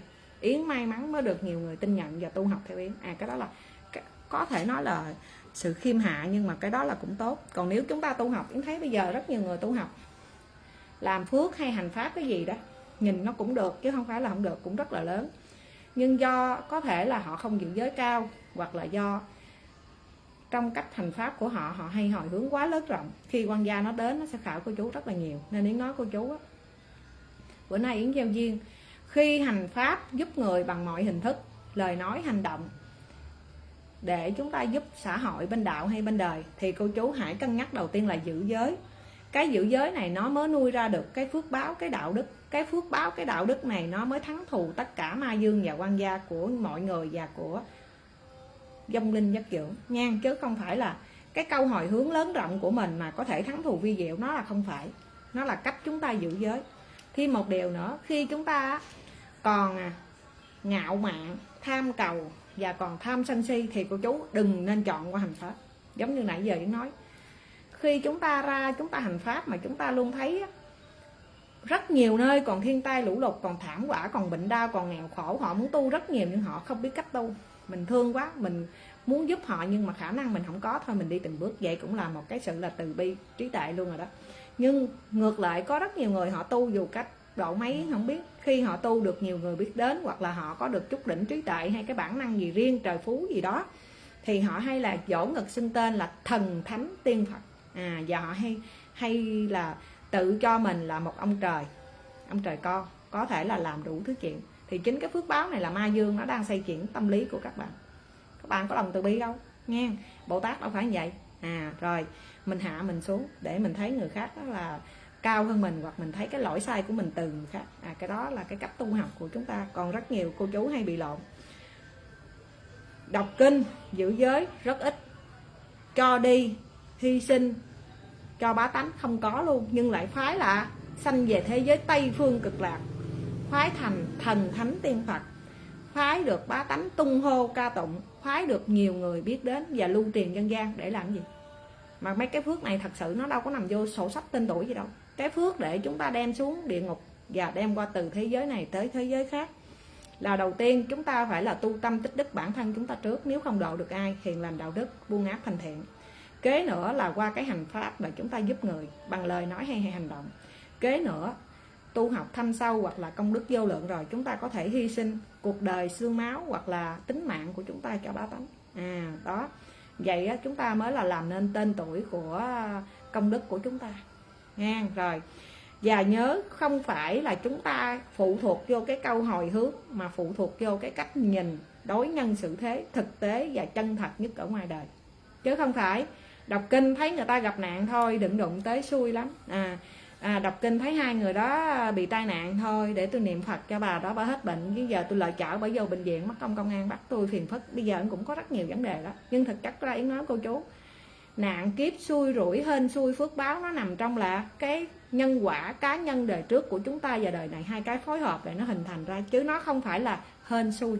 Chưa bao giờ cuộc đời này nó có từ hên xui. Hên xui dùng cho những người mà họ bất lực, họ hèn nhát và họ là không tự cứu vãn lấy họ hay phó thác vô hên xui nha. Chứ trên đời này không có hên xui. Nếu cái gì cũng hên xui hết thì mấy mình cũng khỏi đi làm luôn đi, cứ ngủ đêm tới sáng hên xui, coi sáng coi có cơm ăn không, chắc chắn là xui rồi đó, là đói thiệt nha. Chúng ta phải cố gắng dùng hết khả năng của chúng ta, vừa tu tâm tích đức và vừa cố gắng giúp đời. Nhưng Nếu cô chú chọn ra giúp đời, giúp nhiều người hoặc giúp 1-2 người thì chúng ta phải chân chính giữ giới trước. Chính cái phước này nó mới duy trì, nó mới có thể phát tán ra được năng lực thắng thù ma dương của những người xung quanh, hoặc những ma chướng của là ở trần gian, giống như là vong linh giấc dưỡng đó nha. Còn những cô chú hay phát nguyện là bắt đầu, Yến đang nói là cấp độ mấy người thấp thôi đó, rồi bắt đầu tới cấp độ cao nè. Cấp độ cao cho những người thích ra hành pháp, tùy theo người nha. Yến xếp ra tới nhiều hạng người trong đây. Rồi hạng người thứ nhất là người có tu tiền kiếp, và chúng ta nói là người có huệ căn. Người có huệ căn không phải là người bị ma nhập, bị ông ứng bà hành, nhảy đồng nhảy cốt hay làm thầy làm bà. Người có huệ căn là người trong đời kiếp nào đó họ chưa có luân hồi của kiếp này, họ sống của những kiếp nào đó xa xăm, họ có tu tâm tích đức, có đọc kinh giữ giới và có hành thiện, là gọi huệ căn. Khi luân hồi lại, họ cái phước đó nó còn tiềm ẩn trong con người của họ của đời kiếp này, thì tự nhiên trong đời quá khứ trùng duyên đó họ có tạo chút cái nghiệp báo gì đó, đời này họ luân hồi lên, họ rớt xuống dũng sình, hoặc họ ở ngoài chợ đời họ không có cơ duyên là các nhà sư tu chuyên nghiệp, hoặc là các sư các ni trong chùa, họ còn trà trộn ngoài xã hội như chúng ta. Nhưng mà do đời trước họ vẫn có tu, có thiện duyên, có tu lành, có làm phước gì đó vân vân, gọi là huệ căn. Thì khi họ luân hồi lại đời này họ trả cái quả báo riêng của họ xong, thì chính cái huệ căn đó đủ ngày giờ nó sẽ hình thành trở lại. Thì những người này khi họ tu học cỡ tầm 2 tới 5 năm, thì những người này khi ra hành pháp họ rất là mạnh mẽ, và họ rất là kiên định, và họ rất là biết hy sinh. Mạnh mẽ là họ không có đổ thừa, và họ không có chơi qua cái chữ hên xui. Có làm là có chịu nha, có cho là có nhận, có trồng là có ăn, rồi có dai là có trả, là họ là người mạnh mẽ. Còn mà những người mà dù tu học nhưng vẫn còn đổ thừa, hên xui, tại bị, thì chúng ta không có thành tựu đâu. Chúng ta đâu thấy lỗi chúng ta đâu, hay đổ thừa ông trời, hay đổ thừa bà A bà B, chồng vợ lum la. Nhưng chúng ta không phải là đổ thừa như vậy, tại chúng ta có tạo nghiệp duyên của kiếp trước hoặc kiếp này bây giờ nó hình thành, nó mới phát tán ra cái hậu quả của đời này chúng ta đón nhận. Yến chưa nói tới nghiệp đời này. Đây là người đầu tiên, người có huệ căn. Người có huệ căn là người có tu tiền kiếp rồi, khi luân hồi lên có trả một số nghiệp quá khứ. Sau khi trả xong, họ bấu vô Phật Pháp, họ có sự cảnh tỉnh, kiên định, mạnh mẽ, và họ có sự hy sinh mạnh hơn người thường trên 50 tới 100% là có thiệt. Kế nữa là những người cũng có huệ căn nhưng họ có liên quan tới là ông ứng bà hành. Đây là loại người thứ hai mà bây giờ nó rất phổ biến trên trang mạng, là những thầy bà ma mị ba tánh. Những người này trong đời quá khứ họ cũng có tu chút duyên lành, nhưng họ không có, thí dụ như họ có tu đời trước, có làm thiện nguyện gì đó vân vân. Khi đời này luân hồi lên á, họ lại không có giữ giới, họ bị chính hàng quan gia khảo, ma dương khảo họ. Và kế nữa, những người này trong đời quá khứ nào đó họ cũng có từng là dây mơ rễ má với thầy bà phép tắc, giống như là thầy cho phép, thầy luyện bùa, hoặc là người xài bùa hại người vân vân. Chúng ta có một cái nhân quả cố định với là những người có liên quan tới mê tín. Khi luân hồi lại, cái nhân quả đó nó vẫn tiềm ẩn trong người của chúng ta. Tấn ơi, mic của bên YouTube hết rồi nè. Thì khi rồi thấy rồi cô chú. Rồi. Thì khi mà chúng ta trúng những người mà cũng có huệ căn, cũng biết ngồi xuống đọc kinh, nhưng họ lại đưa bùa ngải phép tắc tâm linh vô, là những người đó đời trước họ có tạo nghiệp về vấn đề thầy bà phép tắc, nên đời này họ vẫn phải là tự đối diện. Nhưng những người này họ cực kỳ khó thoát ra đời này đi vô chánh đạo, họ không đi vô được, họ chỉ lòng vòng ở phía ngoài thôi, và đời này họ sẽ tạo nghiệp lên rất cao. Còn một loại người nữa là loại người thứ ba, là người họ có tu tiền kiếp và phủi sạch bụi trần, nhưng họ có phát nguyện luân hồi tái diễn lại kiếp vị lai để cứu độ chúng sanh. Là người này thường đa số là hơi hàng hiếm nha. Hàng hiếm thì những người này thì thường Yến tính như vậy thôi nha, chứ Yến chưa nói tên tuổi người nào nha. Thì những người này thường là đời này họ có thể là phủi bụi trần, họ vô thẳng trong chùa họ tu nha. Rồi kế nữa, những người này khi tu là họ là dùng hết mồ hôi xương máu thân mạng trí tuệ, dốc hết những gì mà trời phú cha mẹ cho họ từ cái kiếp này họ nhận được, họ đổ ra hết cho bá tánh, là gọi là tứ đại giai không. Đây là hàng hiếm nha, nhưng mà vẫn có chứ không phải là không có. Rồi Yến nói cô chú, người Yến ship vô hàng thứ ba là hàng hiếm, là những người đó đời trước người ta có tu học và tiêu trừ hết nghiệp, nhưng mà chưa đủ phước báo để lên tới là thánh tiên Phật hay Bồ Tát, thì các vị đó sẽ luân hồi lại để độ ba tánh tiếp của đời này. Nhưng các vị đó đời này họ sẽ không chấp vô tài sản, không chấp vô mọi thứ, và họ không có dướng bụi trần. Rồi còn mà cái loại thứ nhất mà gọi là người có huệ căn là chúng ta sẽ gặp rất nhiều ở đời này. Còn loại thứ hai là người vừa có tu học chút đỉnh nhưng đưa bùa ngải phép tắc vô, là những người này họ hay khoái làm thần thánh tiên Phật quá của đời này, nhưng ngược lại họ lại là ma dương. Là cái này bây giờ nó ship lên rất là cao, cao cực kỳ luôn, lên là bên nhà nước cũng đẩy mạnh rất mạnh là cấm tuyệt đối mê mị tà thực bầu chú thầy bà vân vân nha. Nên Yến nói của chú còn loại thứ tư nữa, nhưng loại thứ tư này thì sẵn mình nói luôn là người á có thể vừa thọ báo dưới địa ngục xong luân hồi lên, có khi họ vừa là súc sinh chuyển hóa thành con người, có khi họ vừa là bị trả quả báo, nhất là vô hàng súc sinh mà luân hồi thành con người. Thì chúng ta luân hồi lên á, chúng ta rất khó nghe pháp của Phật, chúng ta khó rất là nghe về nhân quả, chúng ta rất ghét những người mà nói nhân quả đạo đức, chúng ta cực kỳ là khó nghe và khó thấy, khó tu vô cùng. Thì những người này đời này chúng ta tạo ác nghiệp rất là lớn, và cứu dẫn độ những người này giống như lấy muối bỏ xuống biển, dắt họ ra chút đỉnh rồi hồi họ tự họ chui vào nghiệp chướng, cho họ phước báo độ họ chút đỉnh rồi, hoặc độ họ cả đời, một tí nữa họ cũng quay về con đường ác đạo nữa. Vì họ không có phải là người có tiền kiếp hoặc là có huệ căn sâu dày. Còn với những người có huệ căn á, thì chúng ta rất dễ hướng họ nha. Nên Yến phân biệt 4 loại người nãy giờ với cô chú. Nên Yến quay lại, nếu chúng ta chọn qua hành pháp trong 4 thể loại người này, cái người mà Yến thứ ba hồi nãy Yến nói ra là người có tu tiền kiếp phủi bụi trần, sanh ra đời này có thể vô chùa giảng pháp làm tăng ni gì đó ở cấp độ cao và tứ đại giai không, cống hiến xương máu mồ hôi trí tuệ thân mạng cho đạo cho đời, là người này hàng hiếm ha. Thì người này á, khi sanh ra là không dướng bụi trần, trời sinh là đã đi thẳng vô chùa luôn. Rồi kế nữa, thứ hai là người có huệ căn. Người có huệ căn nếu mà bị nghiệp trả nghiệp xong rồi, khi mà báu vô Phật pháp ngồi xuống tu học, người này cũng là rất dễ độ họ. Và khi họ gặp được những người mà phước báo lớn, thiện nhân trí thức, độ họ còn nhanh nữa.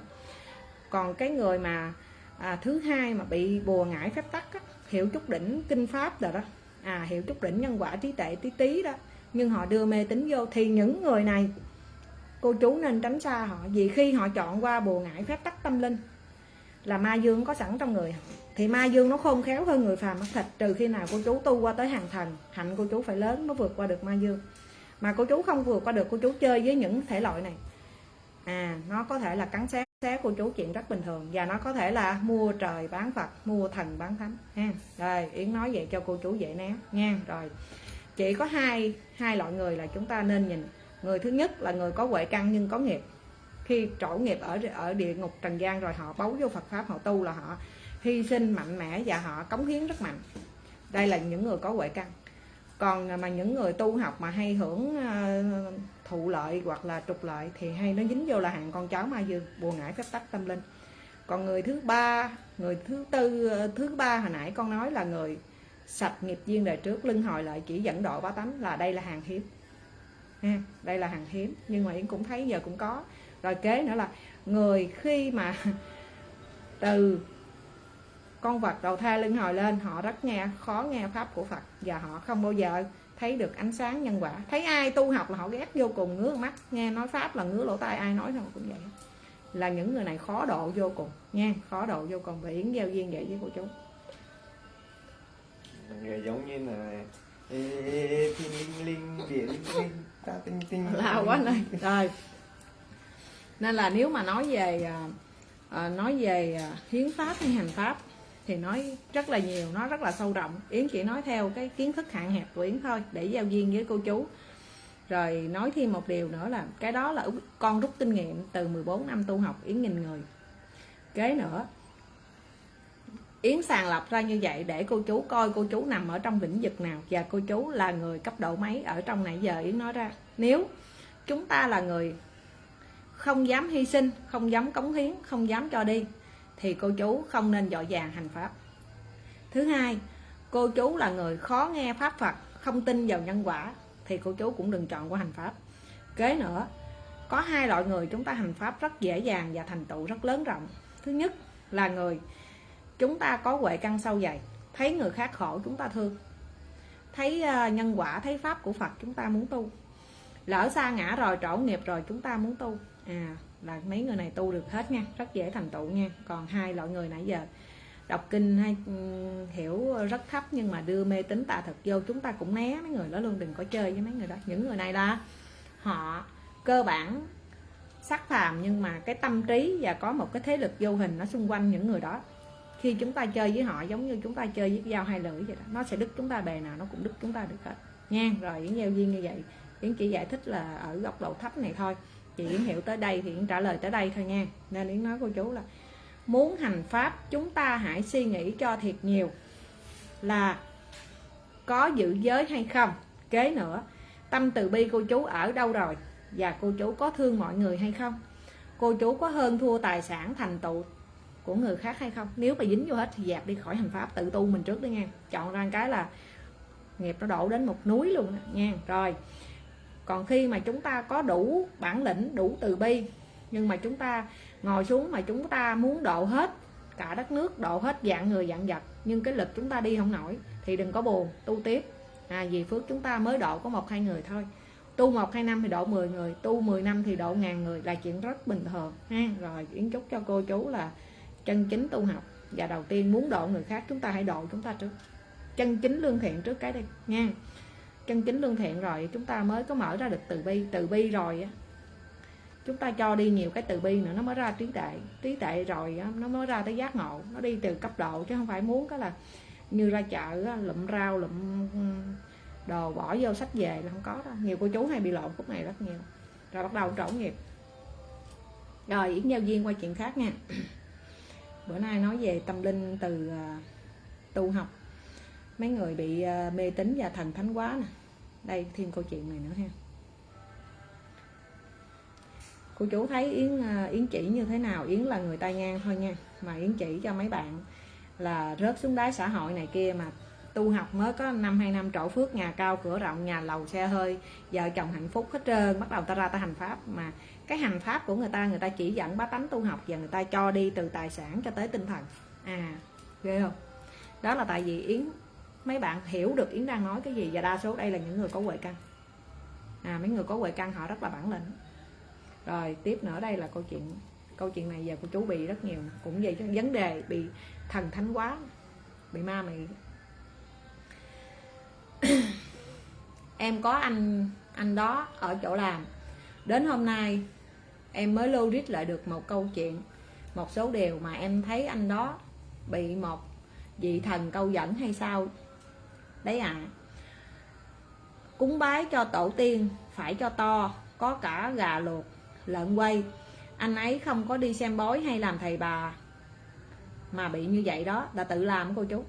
Anh ấy gặp phần tâm linh 5-6 năm về trước, giờ cứ nhiều lúc em thấy anh ấy như là người ở trên mây, y như là bị quan tưởng. Anh đó anh bị quan tưởng.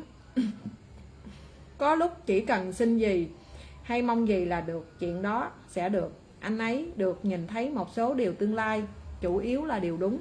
Tình cảm cũng đúng. Có lúc anh ấy cảm giác như không phải là anh ấy lái xe, giống như đang bị ảo giác. Anh ấy thì lương thiện, thấy người khổ thì thương họ vô cùng, và có nguyện vọng kiếm được nhiều tiền để giúp đỡ cho nhiều người, lương thiện, không làm hại ai. Các giới cư sĩ và người tu học tại gia, anh ấy không đọc kinh nhưng anh ấy làm được. Nhiều lúc cứ nghĩ như là ảnh là người trên mây. Như vậy có phải có một phần tâm linh thế lực nào đó, hay một vị nào có thần thông ông bà khuất mặt nào đó đang theo ảnh hay không? Và em phải hướng anh ấy đọc chú đại bi như thế nào thì mới được đây Thì sơ lược là như vậy ha. Tức nghĩa là chị này chị nói cái anh này có quen biết gì với chị đó, ảnh là có thể ảnh tự là linh cảm biết được chuyện xấu chuyện tốt của ảnh, là ảnh tránh được là được hết. Ảnh hay cúng tổ tiên ông bà ở nhà là lợn quay và heo quay, nhưng anh ấy không phải làm thầy bà. Rồi Có những lúc anh ấy sống như người không thật, ảnh chạy xe nhưng ảnh không biết ảnh đang chạy xe, giống vì mình bị ảo giác đó. Ảnh thì rất lương thiện, thấy người hề khổ thì ảnh hay giúp, và ảnh đang phát nguyện là xin có được nhiều tiền để giúp đỡ thêm nhiều người, nhưng ảnh không có tu học. Những giới của cư sĩ là ảnh đều làm được hết nha, nhưng ảnh hay bị người lơ đãng, giống như là không phải là ảnh, lúc con người ảnh không có chân thật. Cô chú hiểu từ con người không có chân thật nữa. Yến là có ai mà bị ông ứng bà hành mới hiểu cái từ mà không có chân thật, để Yến trả cái từ không có chân thật. Tại vì Yến cũng từng bị ông ứng bà hành, Yến tu ra nên Yến biết cái từ không chân thật nó là như thế nào, mà cái từ lên mây nó như thế nào. Giống như giờ, giống như là chúng ta là cô chú là người bằng xương bằng thịt đúng không, cô chú bình thường Yến bưng tô cơm lại cho cô chú ăn, là cô chú ăn cô chú biết cay đắng ngọt bùi ngon dở, và cô chú ăn cô chú cảm giác là cô chú nó thật luôn nha. Còn khi mà chúng ta bị ảo giác liền, như chúng ta bị bệnh mà chúng ta hôn mê, chúng ta nói chuyện quá trời, hồi tỉnh dậy chúng ta không nhớ gì, là cái khúc đó không phải mình đang bị hôn mê, là giống như ảo giác. Thì cái anh này ảnh hay bị như vậy, nhưng không phải là ảnh bị bệnh hôn mê nóng sốt gì hết. Ảnh hay bị là lái xe cũng ảo giác người khác lái, và ảnh hay sống bị ảo giác thành một người khác chứ không phải là ảnh. Rồi thêm một điều nữa, ảnh hay có những linh tính, chuyện tốt xấu đến ảnh đều tránh và nó đều chuẩn hết. Và ngược lại ảnh hay cúng cho củ quyền gia tiên của ảnh, lợn quay và gà vịt.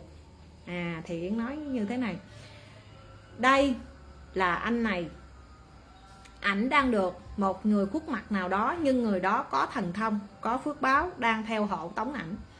Nhưng tại sao người đó lại chấm và chọn ngay ảnh, dù ảnh không có tu học?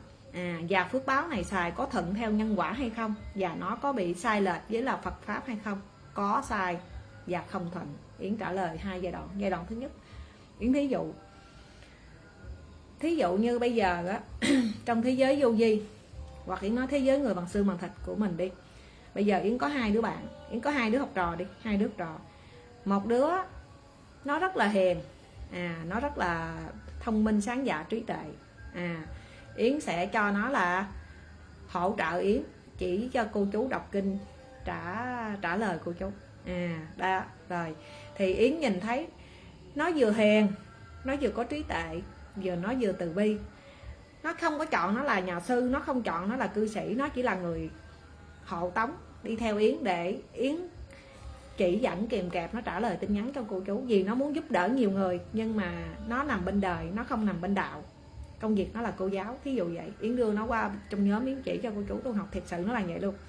Thì khi trong lúc mà còn một đứa em nữa, là Yến đã nhìn thấy cái phước báo, cái tài năng nó rồi, đó là Yến đã chấm, Yến đã chọn nó rồi. Yến còn một đứa em nữa, nó cũng có trí tuệ, nó cũng học hết 12, nó cũng đang học đại học sư phạm gì đó, nhưng nó cực kỳ là tham lam. Thí dụ hai em này mỗi tháng Yến gieo duyên, Yến trả phụ tiền cơm nước nó là 6 triệu. Tại vì Yến kêu nó nghỉ hẳn ở nhà trả lời tin nhắn của chú đó, là trả lời sáng đêm tới 10 giờ khuya mới khóa nhóm lại đó. Thì còn một em nữa cũng học đại học, cũng ra là dạy, thí dụ vậy. Hai em này trí tuệ nó ngang tài ngang sức, nhưng cái em thứ hai nó cực kỳ là tham.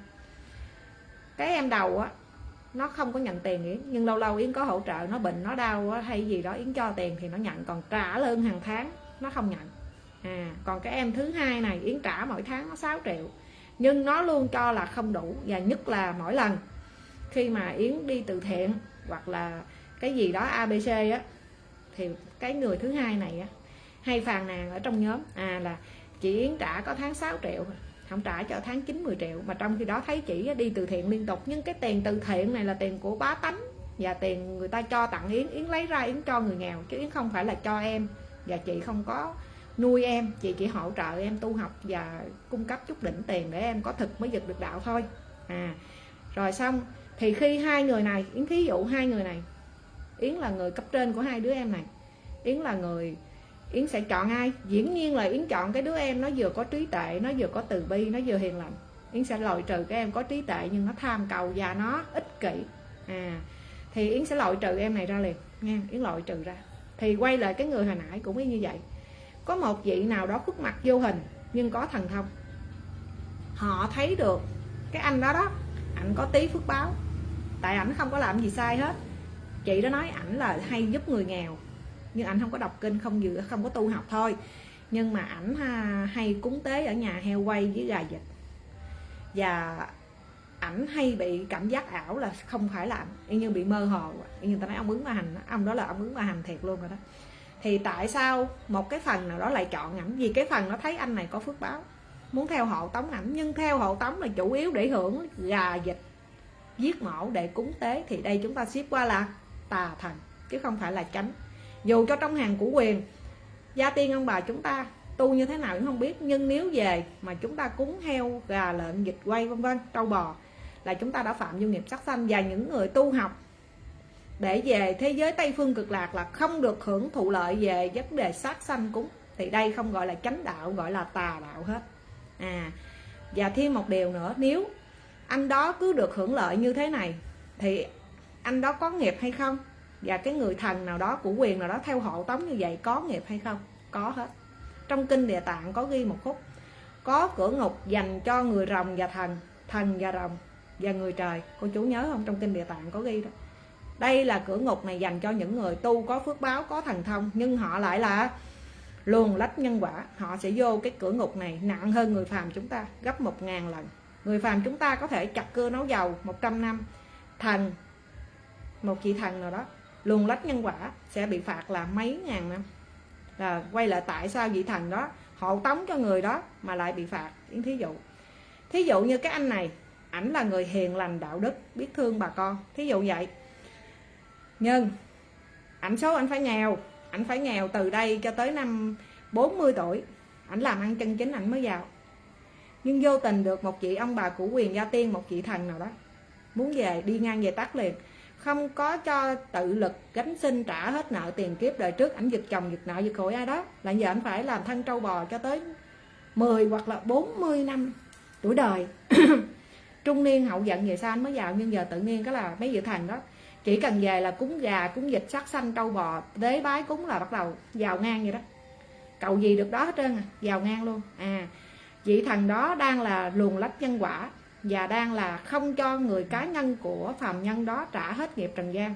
Thần sẽ bị khảo và trả quả riêng của thần. Cái người đang đi ngang về tắt với vị thần đó sẽ bị trả quả ngang với như vậy. Thì như anh này, ảnh cũng sẽ nhanh thôi, mất phước rất là nhanh ngang, tại vì ảnh đâu có thực lực ảnh đâu. Thí dụ như là ảnh không có đọc kinh giữ giới, không có hành pháp gì hết, tự nhiên ra anh cúng heo quay, cái anh xin cho con á là giàu sang phú quý, rồi cái tự nhiên cái ngày mai cái quýnh bài trúng số vậy đó. Cái đó đâu phải là chúng ta làm ăn lương thiện, cái đó là chúng ta đang là mong cầu một thế lực vô vi, một cái tài vận gì từ trên trời nó đổ xuống. Nhưng chúng ta hay nghĩ là hên, thật sự nó không có hên. Nó hay bị là chúng ta là một vị thần, một vị người khuất mặt nào đó, họ đang là rút ngắn thời gian. Cái rút ngắn thời gian mà chúng ta không tổn phước là chúng ta đọc kinh giữ giới. Nên có cô chú đọc có 1-2 năm trổ phước, có cô chú đọc 2-3 năm mới trổ phước, tùy theo quả báo và nghiệp báo cá nhân và cách giữ giới nên mới trổ phước nha. Rồi thêm chuyện nữa, nó rõ ràng hơn mọi người là anh này anh hay bị ảo giác. Anh lái xe mà anh không biết anh lái luôn, rồi có khi anh ngồi đó anh cũng biết ảnh là gì, ông ứng bà hành, bị ma dương nó khảo nha.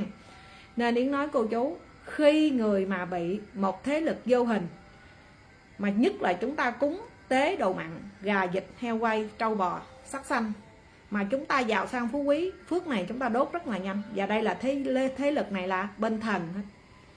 Yến không cần biết người đó là người nào, nhưng mà chỉ cần mà về hưởng thụ lộc của trần gian, mà sát sanh thụ lợi thụ hưởng là chúng ta đều phạm nghiệp hết nha. Rồi cô chú hay nói thần không vô địa ngục, thần vô địa ngục còn dữ hơn người phàm chúng ta nha.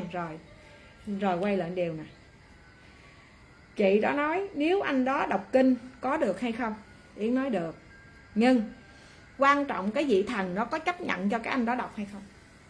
Vì khi anh đó đọc là hàng chư thiên sẽ đến, và khi hàng chư thiên đến là sẽ sàng lọc rất là mạnh, và bắt đầu anh sẽ trổ nghiệp là anh phải đi từ cái con số 0 lại từ đầu. Thí dụ xưa giờ là anh cầu gì được đó, ngồi chỉ cần suy nghĩ thôi là bắt đầu tiền tới rồi. Bây giờ bắt đầu chư thiên đến là con phải làm ăn chân chính trên đôi chân của con. Đời trước con giật nợ 4 người thì con phải trả là một người là 10 năm, 40 tuổi đời con phải nghèo khổ 40 năm, tới 50 tuổi con mới giàu sang phú quý. Mà giờ tự nhiên ông thần bà tổ cô hay gì đó con văn độ con, tự nhiên con giàu, con muốn gì con được đó hết trơn.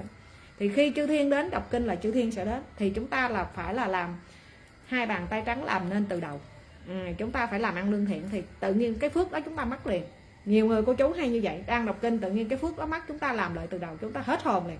Nhưng thật chất ra cái tài lộc hoặc cái tiền vừa rồi nó không có thuận, hoặc nó có tiền nghiệp trong đó. Nên cô chú đừng có buồn, mỗi người tu học khác nhau hết hoàn toàn, không ai giống ai. Vì chư thiên sẽ nhìn theo phước báo của chú mà tới trên sẽ sàng lọc, cấp và cho, lấy và nhận nha. Rồi thì những người trường hợp như thế này bây giờ nó cũng là hàng hiếm, nó chỉ chiếm lên cỡ tầm là 20% trong cái số 100%. Nhưng những người á có huệ căn chúng ta sẽ mắc vô điều này rất cao. Có huệ căn là giống như Yến hoặc giống như cô chú như vậy. Người có huệ căn hồi nãy con có nói, người có huệ căn là đời trước chúng ta có tu một kiếp mấy kiếp gì đó, có đọc kinh giữ giới hoặc có làm thiện duyên, là con gọi là người có huệ căn. Khi chúng ta luân hồi lên, chúng ta sẽ có phát tán ra được một cái phước báo khác hơn người thường. Thì khi phát tán ra cái phước báo đó, thần cũng thấy cô chú, ma dương cũng thấy cô chú, người âm cũng thấy cô chú, và trời Phật cũng thấy cô chú. Nhưng nếu thần và ma dương và những người vong linh giấc dưỡng thấy cô chú, họ xuất hiện, họ đưa những cái lợi lộc vô công mà hưởng lộc đó, không có làm gì hết mà hưởng lộc, mà chúng ta mê, chúng ta cập nhật sống đó liền, thì cô chú không thấy được là ánh sáng của chánh pháp. Chúng ta sẽ xuống dũng sình luôn, chúng ta sẽ qua là ma mị. Rồi thêm một điều nữa, làm sao để chúng ta cũng có phước báo như vậy, có chút đỉnh phước báo thôi mà ma quỷ quỷ thần gì cũng thấy chúng ta, làm sao để chư thiên thấy? Chúng ta phải đọc kinh giữ giới thì hàng chư thiên sẽ đến. Hàng chư thiên, khi hàng chư thiên đến, thật chất ma dương cũng đến. Nhưng ma dương đến chúng ta có đọc kinh giữ giới, lực khảo của ma dương dữ lắm là 3-50%, không vượt qua được hàng chư thiên. Nhưng có rất nhiều người họ không chịu kham khổ được, họ buông tay. Yến nói rất nhiều với cô chú đó là Yến từng đọc kinh, Yến ngồi thiền, Yến vào pháp gì đó vân vân. Yến thấy thế giới tâm linh rất mạnh. Nhưng trong thế giới tâm linh đó, thực chất ra chư thiên và Bồ Tát ít vô cùng, thần nhiều vô số kể. Thần nhiều lắm, nhưng mà thần thì đa số, đơn giản khỏi tu, khỏi làm gì hết, cứ cúng heo quay, vịt gà, bò, trâu tế là có phước. Nhưng thực chất ra chúng ta đang luồn lách nhân quả, chúng ta xài hết phước mà của vị thần nào đó hộ tống chúng ta trả báo gấp lên 10-100 lần. Vì chúng ta cũng là con người cơ bản, chúng ta vẫn biết nhân quả báo ứng, nhưng chúng ta vẫn nhắm mắt xuôi tay để thỏa thuận và hưởng cái phước báo vô công bất thọ lộc đó. Không có làm gì hết mà muốn có công đức, muốn có giàu sang phú quý, muốn hưởng công. Rồi nên Yến nói cô chú đừng mừng vui khi chúng ta đến đình miếu mà chúng ta vái heo quay, gà, vịt, trâu, bò tế mà chúng ta trổ phước báo liền. Đó là một sự thế lực vô hình đang giúp cô chú, nhưng đó là bên tà thần. Thần độ cô chú rồi thần sẽ phạt kiểu khác. Nhưng một cái kiếp của thần á, thần hưởng phước báo lên tới 1.500 năm là ít nhất. Đời người chúng ta nhiều, ai giỏi nhất là 90 tuổi, 100 tuổi là hết đáp, đúng không? Nhưng tuổi thọ của thần lên tới là 1.500 năm tuổi, ghê không? Mà đến khi mà thần mà mất rồi cô chú phải luân hồi cả mấy chục kiếp nữa mới tới. Nên Yến nói cô chú tu mà để tìm thấy được chánh pháp rất dễ dàng, nhưng mà tu mà để sa ngã cũng dễ ợt luôn. Sai một ly là đi một dặm, một ý niệm thôi là khởi lên liền. Nghe nên Yến nói cô chú, Yến không cần biết cô chú là người có tham cầu hay không, nhưng Yến đang cần biết cô chú có muốn bình an từ kiếp này qua tới nhiều kiếp khác hay không? Cô chú có muốn bình an bản thân cô chú và tới đời con cái hay không? Hỏi cô chú có, đúng không? Có và muốn thì cô chú hãy sống lương thiện cho Yến.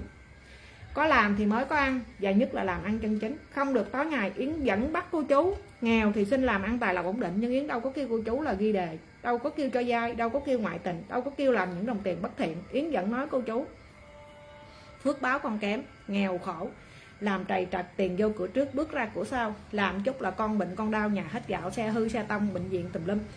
Cái đó là quan gia tiền kiếp và hiện thời, hai cái hình thành. Nhưng chúng ta vẫn xin chú đại bi cho con là giải quan gia 30 biến xin làm ăn suôn sẻ, tài lộc ổn định, và chúng ta sẽ đi làm.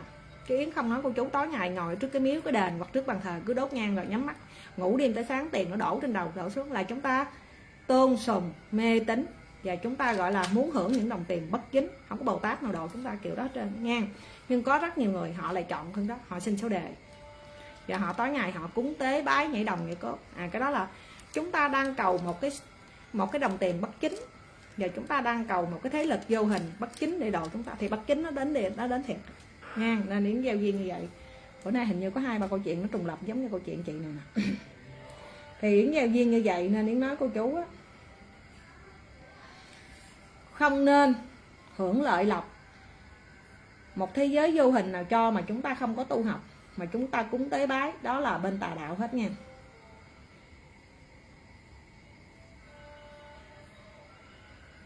Dạ em biết là anh ấy bảo mấy năm ấy, anh ấy còn nói với em là tiếp cái câu chuyện của anh hồi nãy á, anh nói với em như thế này, anh nói với em là anh còn biết mấy năm nữa anh rất khổ về đường tài chính, làm phải trả nghiệp các công việc và mọi việc sẽ khổ tới ảnh và không có thời hạn. Ghê không cô chú? Tức nghĩa là cái anh nãy giờ Yến nói luôn, ảnh hay bị một thế lực vô hình nào đó xây chuyển cho ảnh có tài có lộc, giàu sang phú quý, không có cần tu học gì hết trơn, chỉ cần cúng gà vịt heo quay tế làm giàu. Nhưng ảnh biết những chuyện tốt xấu vẫn xảy ra chuẩn. Bây giờ ảnh vẫn biết sắp tới đây ảnh sẽ nghèo khổ không có thời hạn, là nghèo hoài á, và không có công việc và tài chính nào cứu khổ được ảnh hết đó. Biết mà không tránh, ghê không? Nên Yến nói cô chú là như thế này. Tại sao anh này anh biết nhưng ảnh không tránh ra được? Tại vì đời trước ảnh có phước báo, có huệ căn, nên cái phước báo ảnh có thể là có được một cái sự là điềm báo. Nhưng khi ảnh không có tu học, nó không cập nhật được những bên phần chánh mà nó cập nhật phần tà, thì khi phần tà đó đến nó ứng phước cho ảnh, nó rút hết tiền tài vật chất của ảnh, là ngồi không mà có tiền đó, và không có thuận theo nhân quả. Nên là chị mới hỏi là ảnh biết như vậy nhưng ảnh có thoát ra được hay không? Nó rất là khó nghe. Và nhất là Yến nói cô chú về thế giới tâm linh, nó có một cái điều mà chúng ta khó, cô chú khó có ra và tránh được. Máy đọc kinh ồn ào quá hả? Thì Tuấn ơi, anh lên bắt máy, 2 máy nghe kinh lên trước nhỏ là coi. Bên YouTube không có mic nghe toàn là đọc kinh không à. Lên tắt 2 máy nghe kinh đi, hồi like xong mở lại. Đây là Yến nói cô chú như vậy nè. Khi mà cô chú hiểu được tu học để làm gì, và những thế lực vô hình ban tặng cho phước báo mà chúng ta không tu học, và khi chúng ta đã đi ngang về tắc nhân quả thì cô chú rất là khổ nghe. Muốn có phước báo thì hãy sống chân chính lương thiện, nhưng không có đọc kinh giữ giới là cô chú mất phước rất là nhanh. Kế nữa, thật sự ra trên đời này á, hồi nãy con đang nói là khi chúng ta có làm ký kết với tà thần, chúng ta khó rất hủy cái hợp đồng đó. Yến quay lại Yến nói nha, nãy con đang nói kêu tính chắc con quên. Là vậy. Thứ nhất, khi chúng ta giao ước thỏa hiệp với bên tà thần, bên tà đạo, chúng ta nữa rút cái chân ra và chúng ta quay đầu, cơ hội này không có. Nó khó kinh khủng nha. Đây Yến sẽ giao duyên vài câu chuyện nữa. Cái chị này hỏi, nếu sau này ảnh tu học, ảnh có thành tựu hay không? Tỷ lệ thành tựu nó không quá 50%, tỷ lệ thất bát nó sẽ chiếm lên 100%. Là như thế này. Những người mà hợp đồng ký kết bán mạng cho thần, nó có rất nhiều loại. Loại thứ nhất là những người làm thầy. Những người làm thầy, những người làm thầy á, là người ta hay á, là ma mị bá tánh, mua thần bán tánh. Rồi là họ đang ký kết với tà thần, và họ đang làm một cái bản hợp đồng là ký ước. Thì khi như vậy á, là họ trả tới mấy đời mấy kiếp sau của họ, và con cháu của họ đều là khổ tận cam lai, khùng điên loạn hết rất nhiều. Đây là loại thứ nhất, ký kết hợp đồng với tà thần. Loại thứ hai, ký kết với tà thuật, tà thần. Một loại nữa là chúng ta không phải thầy, nhưng chúng ta xài bùa ngải phép tắc, thư hại và trục lợi và mưu cầu với người khác. Yến thừa biết Yến xin phép đó là Yến giật chồng bạn là Yến có nghiệp, nhưng Yến vẫn xin. Yến thừa biết á, bạn tự bạn giàu, nhưng Yến ác quá, Yến nghèo, nhưng Yến vẫn ghét, Yến vẫn xin cái phép gì đó để cho bạn bệnh, để trai đáy dầm đằng bạn thập tử nhất sinh. Cái đó là những người xin bùa ngải phép tắc. Cô chú cũng đang ký kết với tà thần, là chúng ta đang lấy cái sinh mạng, chúng ta đang ký kết với họ. Những người này không có cơ hội quay đầu. Loại thứ ba là cái anh nãy giờ, khi chúng ta hay cúng tế bái vật mặn và sát sanh, Đầu tiên là phước báo chúng ta đã hết vấn đề giết mổ sát sanh. Thứ hai nữa chúng ta là mua thần bán thánh, luồn lách nhân quả. 3 là nghiệp. Kế nữa là chúng ta là không có đi theo chánh pháp, chúng ta theo tà đạo.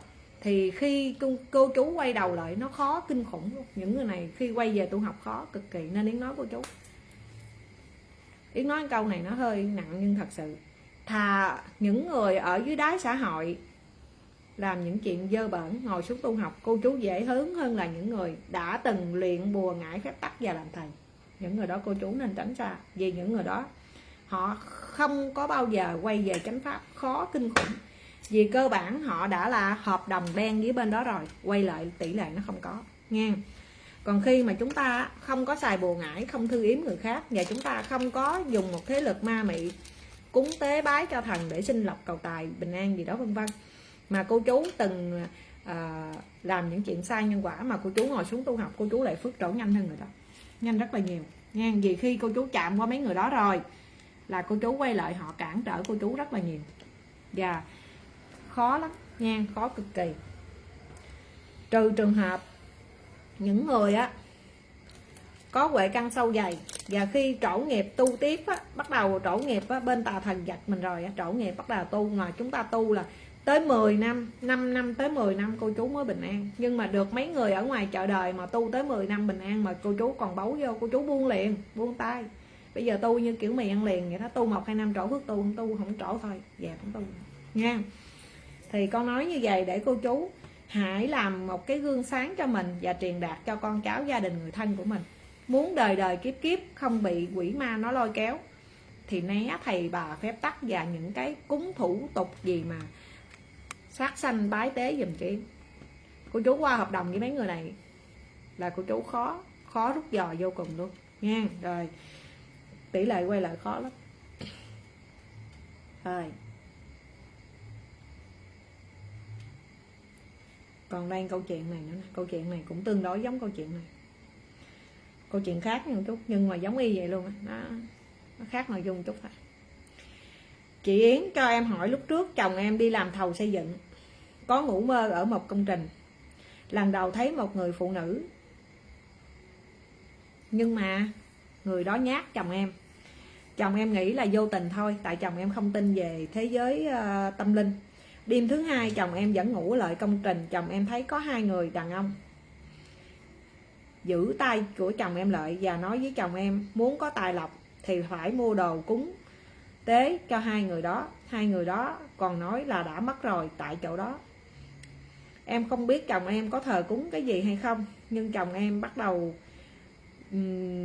sau lần đó chồng em có kể em nghe, thì chồng em bắt đầu làm lên như diều gặp gió. Chồng em được rất nhiều bạn giới thiệu những công trình khác, làm tới đâu thắng tới đó, nhưng lúc trước chồng em làm là không có thắng lợi như vậy. Trong khoảng một thời gian gần thôi, giống như sau 1 năm mấy 2 năm, chồng em ngủ đêm đó có người cho số, chồng em quýnh 10.000 trúng được 80 mấy triệu gì đó.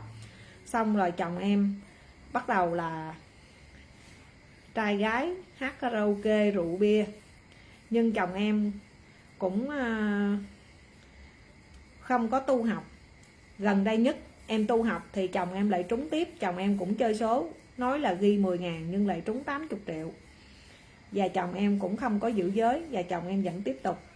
Mỗi lần trổ phước như vậy là chồng em lại là dắt bạn bè đi ăn nhậu, hát hò trai gái trong đó tới gần sáng hoặc tới sáng mới về. Chị cho em biết chồng em đang bị một thế lực vô hình nào đó xoay chuyển, vậy có mất phước hay không? Và tại sao chồng em được một cái phước báo như vậy dù chồng em không có tu học? Nhưng chồng em đang tạo nghiệp nhưng vẫn chưa hết phước. Chuyện này giống chuyện nãy không cô chú? 2 câu chuyện này rất hay nha, nó trùng hợp với nhau nha. Rồi thì Yến giao duyên như vậy nè. Chị này có kể rõ ha, là anh đó có đi xây nhà thầu xây dựng đó chú. Thì đến đó ngủ đêm đầu tiên mà thấy một người phụ nữ đó mất nhát anh. Đêm thứ hai anh thấy 2 người đàn ông đó gị tay gị chân ảnh lại, nhưng bắt buộc ảnh là phải cúng. Rồi mới nói là cúng đi là cho lộc, nhưng anh không biết lộc gì. Rồi ảnh cũng không nói với vợ ảnh làm có cúng hay không, nhưng bắt đầu là ảnh về là ảnh lên như diều gặp gió luôn. bạn bè anh giới thiệu lãnh công trình hay lãnh nhà ở đâu là anh lời tới đó, đâu không tới năm mấy sau là tự nhiên ảnh ngủ mơ thấy hai con số anh quýnh là anh trúng 80 triệu. Là từ lúc đó tới giờ anh làm ăn là anh vẫn là ăn chơi nghe, chứ cũng phải là lo cho vợ nha. Rồi gần đây nhất chị này có theo Yến tu học thì ảnh cũng bắt đầu là nằm mơ thấy một con số tiếp, ảnh ghi là ảnh trúng 80 triệu nữa, nhưng ảnh vẫn là rượu chè và ảnh đi hát hò tới sáng mới về. Tức nghĩa là từ cái thời gian đó tới giờ ảnh không có giữ giới, ảnh vẫn là ăn chơi xa đọ và trác tán, nhưng mà lộc ảnh vẫn có, là tính từ cái ngày đó tới giờ, nhưng chị không nói mấy năm. Thì nó giống như cái anh đầu tiên hồi nãy, cái anh mà chị đó hồi nãy nói hay cúng heo gà vịt quay cho tổ của quyền gì đó mà khá hoài đó. Thì nói như thế này, chị hỏi chồng em như vậy là bị thế lực vô hình nào đó đang xây chuyển hay không, phải không chị? Và chồng em có mất phước hay không, và em chỉ cho chồng em tu học được hay không? Thiện nói vậy ha. Đầu tiên á là chồng của chị này có đến một chỗ đó là có thế giới tâm linh thiệt rồi đó. Thì khi chỗ đó là có báo mộng cho anh đó biết, mộng mị là biết ở đó có người âm. Lúc đầu thì ngáp, đêm thứ hai thì kêu là cúng tế đi người ta cho lộc. Thì bắt đầu ảnh về ảnh làm ăn, ảnh phật lên luôn, làm tới đâu thắng tới đó. Rồi tự nhiên nằm ngủ thấy số, chơi số trúng thiệt. Nhưng từ cái giai đoạn đó tới giờ là ảnh không có chơi số nữa, anh chỉ chơi có 2 lần là ảnh trúng thôi. Còn ảnh làm, ảnh lãnh công trình, một khi ảnh người ta kêu hoặc ảnh muốn là ảnh lãnh, ảnh thắng lợi hết. Nhưng ngược lại là ảnh trai gái với này kia nọ, rượu chè be bét, chứ cũng không phải là người tốt đẹp. Ý chị nói là ảnh sống xa đọ như vậy, tạo nghiệp, tại sao ảnh lại trổ phước tới ngày hôm nay vẫn trổ phước, và chừng nào ảnh mới hết phước, và ảnh có tu học hay không? Thì Yến nói như thế này, đây cũng là một cái phần tâm linh nào đó, một linh hồn nào đó họ có tí phước báo, nhưng họ muốn nương tựa, họ đối khác, gọi là bên những phần tà đạo đó. Họ muốn báo mộng cho anh này biết, để cho anh này là cung phụng cúng tế bái gì đó, xong rồi họ theo họ tống anh này, là họ cũng lại như rút cái thời gian lại luôn. Thí dụ anh này là từ năm 30 tuổi, thí dụ nha, thí dụ 30 tuổi là ảnh bắt đầu ảnh ra kết hôn làm ăn ngoài xã hội, ảnh làm tới đâu là tiền vô cửa trước bước ra cửa sau, làm thất bát gì đó, tới 50 tuổi ảnh mới khá, vì cái đời trước của ảnh giật nợ giật hụi giật vợ ai gì đó. Nhưng không, ảnh lại vô tình ảnh đến một cái chỗ đó nó có tâm linh, nhưng ta nói về báo mộng á, thì bên mấy người đâu ở đó họ mới về báo mộng ảnh tới 2 lần. Lần thứ nhất thì nhát ảnh sợ, lần thứ hai kêu ảnh cúng đi là cho lộc, thì là cho ảnh thấy liền, là bắt đầu bạn của ảnh giới thiệu làm tới đâu là xây nhà lời tới đó. Nhưng ngược lại cái đồng tiền bất thiện thì nó hay trổ nghiệp. Chúng ta tu học chân chính giữ giới thì cô chú hay dùng cái tiền đó nó lương thiện. Còn cái tiền mà tự nhiên người nào cho tặng mình, nhất là tiền quýnh đề với trúng số, chúng ta hay xài hưởng thụ một cách rất là phung phí, và hay là bị trổ nghiệp từ cái đồng tiền đó luôn. Nhưng chị nói tại sao thời gian đó tới bây giờ ảnh vẫn thắng thù, tại vì ảnh đang cúng tế cho những phần đó suốt thời gian hôm nay, và ảnh đang hưởng cái số phước đó từ những người đó, chứ không phải là phước của ảnh. Thì chị nói vậy nữa chồng chị có trổ nghiệp hay không, và chồng chị tu được không? Rất khó tu nghe, những người này rất khó tu. Rồi thứ nhất, họ đã ký kết với thế giới tâm linh, và họ đang hưởng cái bổng lộc của những người tâm linh cho tặng họ. Họ đang rút ngắn thời gian luồn lách nhân quả, họ không có làm ăn chân chính, và họ đang tạo nghiệp thêm. Thì hỏi làm sao phước ở đâu mà có nghe. Và khi hết phước thì những người này thường một là mất mạng, 2 tổn mạng, 3 tổn tài. 2 cái này nó sẽ có, một là tán gia bại sản, tan quan, mất hết tất cả. 2 nó mất mạng luôn. Tại vì cái số phước của họ là họ đi ngang về tắt, và họ không có là tu tâm tích đức mà tự nhiên thay đổi được vận mạng. Và họ không có làm ăn thiệt, nhưng mà lại là ổng thì làm ăn lương thiện, nhưng ngược lại là cái ăn chơi bạn bè gái gú trai gái đó. Thiện nói chị hỏi Yến, cái người nào độ ổng có trổ nghiệp hay không? Có.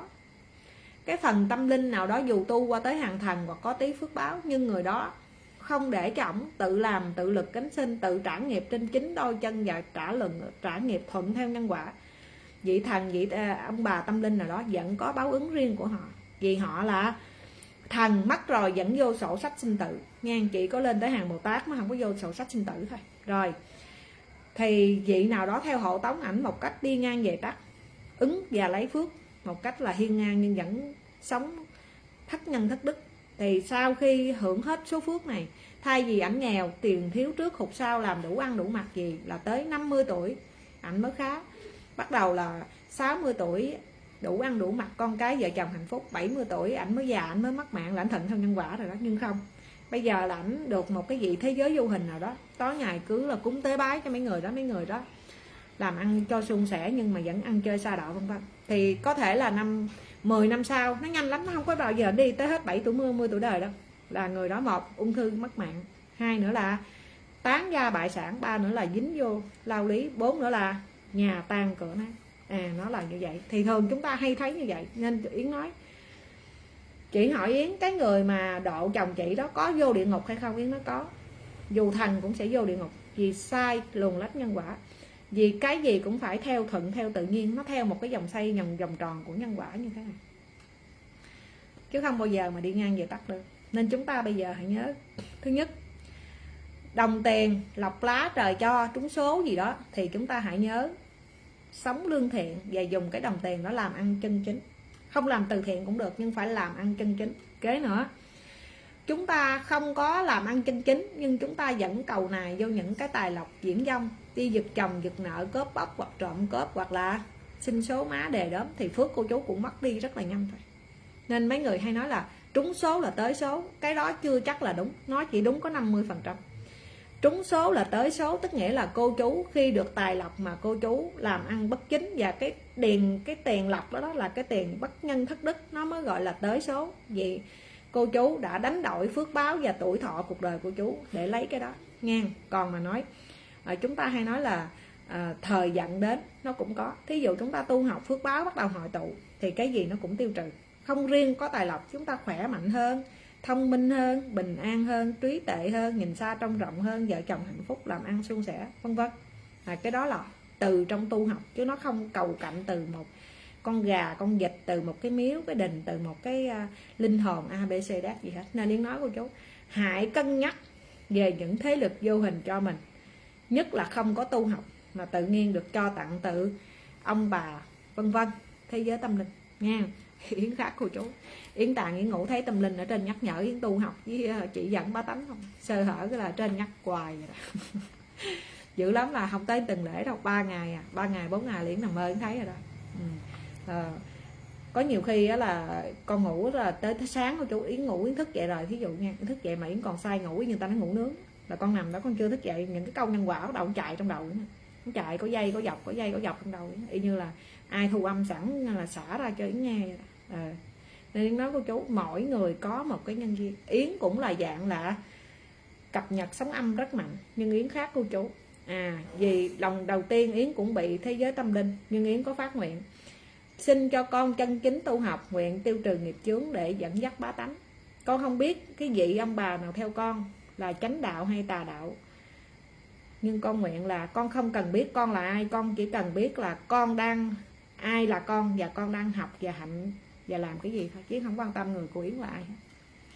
Người thì nói Yến ông bà của quyền, người nói Yến trạng, người nói Yến thần, người nói Yến quỷ, nói Yến ma, nói lum la. Yến không quan tâm người theo đạo Yến là ai, Yến đang quan tâm ai đang là Yến. Yến học theo Bồ Tát thì Yến sẽ là sống từ bi, Yến học theo quỷ thì Yến sẽ sống theo quỷ, Yến học theo người thì Yến sống theo người nha. Nên Yến nói cô chú, thế giới tâm linh là có thật, nhưng chúng ta hãy chọn một con đường thiện lành để chúng ta đi. Còn mấy cái này là bây giờ nó rất phổ biến cô chú, mấy câu chuyện nãy giờ Yến kể rất phổ biến. Thường chúng ta hay, những người mà có huệ căn mà để chiêu cảm mấy cái này nè, nó rất là phổ biến nha, nó chiếm lên cỡ tầm 3-50% đó cô chú, chứ không có ít đâu. Nên Yến nói cô chú là khi mà chúng ta tự nhiên phước báo chúng ta nó tăng trưởng lên, nó tăng trưởng theo cái dạng mà tự nhiên nó ma mị quá, tự nhiên không tu học chị không có làm chuyện thiện lành thì tự nhiên cái đùng cái ngủ nằm bao thấy quýnh đề trúng số thấy lùm la hết. Cái đó là ma mị đó, quan gia khảo mình. Nên Yến nói cô chú hay nhắn tin hỏi Yến về giấc mơ, Yến không có trả lời. Yến nói cô chú, Yến không có thời gian để trả lời giấc mơ của cô chú, nhưng trong các clip Yến vừa rồi Yến cũng có gieo duyên Yến nói về những giấc mơ. Kế nữa, không phải ai nằm mơ cũng đúng hết, nằm mơ những người phước báo kém toàn là thấy tầm bậy tầm bạ. Giờ quan gia khảo, chính Yến cũng quan gia khảo, ngày cũng thấy cái chục giấc mơ chứ không phải một giấc, nhưng là thấy tào lao thôi. Thêm một điều nữa, cái giấc mơ chúng ta dù thấy đúng hay thấy sai, nhưng cô chú tu học giữ giới nó mới tiêu trừ được nghiệp hiện thực, chứ nó không phải là dựa theo giấc mơ đó giải mà để chúng ta thắng thù cuộc đời này là không đúng. Nên Yến nói cô chú, thay vì cô chú lo lắng về những giấc mơ thì cô chú hãy đọc kinh cho Yến đi hết. Thấy giấc mơ gì xấu quá đọc kinh, đọc nhiều hơn. Bình thường làm biến đọc 10 biến ha. Bữa nay nằm thấy xui quá đọc 30 biến chứ. Bình thường thấy mình đọc 30 biến, giờ nằm mơ mình thấy chuyện nó tốt quá thì chúng ta vẫn đọc 30 biến luôn đi nghe, đừng rớt. Tại sao? Thường là trong họa thì nó hay có phước, trong âm thì nó có dương, trong họa nó có phước. Đôi khi cái bước đường cùng đó nó đến với mình, nhưng đôi khi nó là bài học quý để sau này là cái sự thành công của mình. Đôi khi cái sự may mắn thành tựu hôm nay nó đến với mình, nhưng sau này nó sẽ là cái bước xuống dũng sình vì mình quá tự tin của cái hôm nay. Bữa nay mình may mắn có mình thành tựu, mà mai mốt cái mình thấy hồi đó mình y vậy mình thành tựu thôi, giờ mình bắt chước mới được. Rồi xuống dũng sình cái ầm luôn nha. Rồi nên Yến khuyến khích cô chú đừng có quan tâm về những giấc mơ, hãy quan tâm tu học giữ giới. Kế nữa, khi chúng ta bị có nhân duyên thấy người âm thì chúng ta hãy cố gắng đọc 5-10 biến cho người đó. Không biết cái tên tuổi đúng không, thì xin ông bà theo con về chùa núi Sư Thọ nha. Rồi giờ Yến giao duyên câu chuyện khác không? Anh xuống múc cho em chai nước lạnh coi, xong đau cổ quá. Yeah.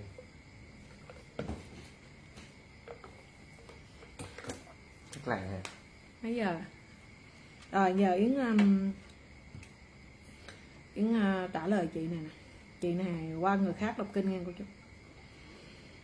Chị ơi cho em hỏi, em đọc kinh 5 tháng theo Yến chỉ rồi mà chị mới được có bình an thôi, chị chưa có trổ phước. Yến hỏi chị xin cái gì? Chị nói em xin cho chồng em là bỏ đỏ đen cờ bạc, xin cho 2 đứa con em, một đứa học lớp 9, một đứa học lớp 11, đường công danh sự nghiệp học vấn thành tựu. Rồi chị nói tới bây giờ thật sự ra là em chỉ mới có thấy tâm bình an thôi, chồng em vẫn còn cờ bạc, các con em cũng chưa thông minh sáng dạ. Thì Yến quay lại nói như vậy. Đọc chỉ đọc 5 tháng. Nên Yến nói cô chú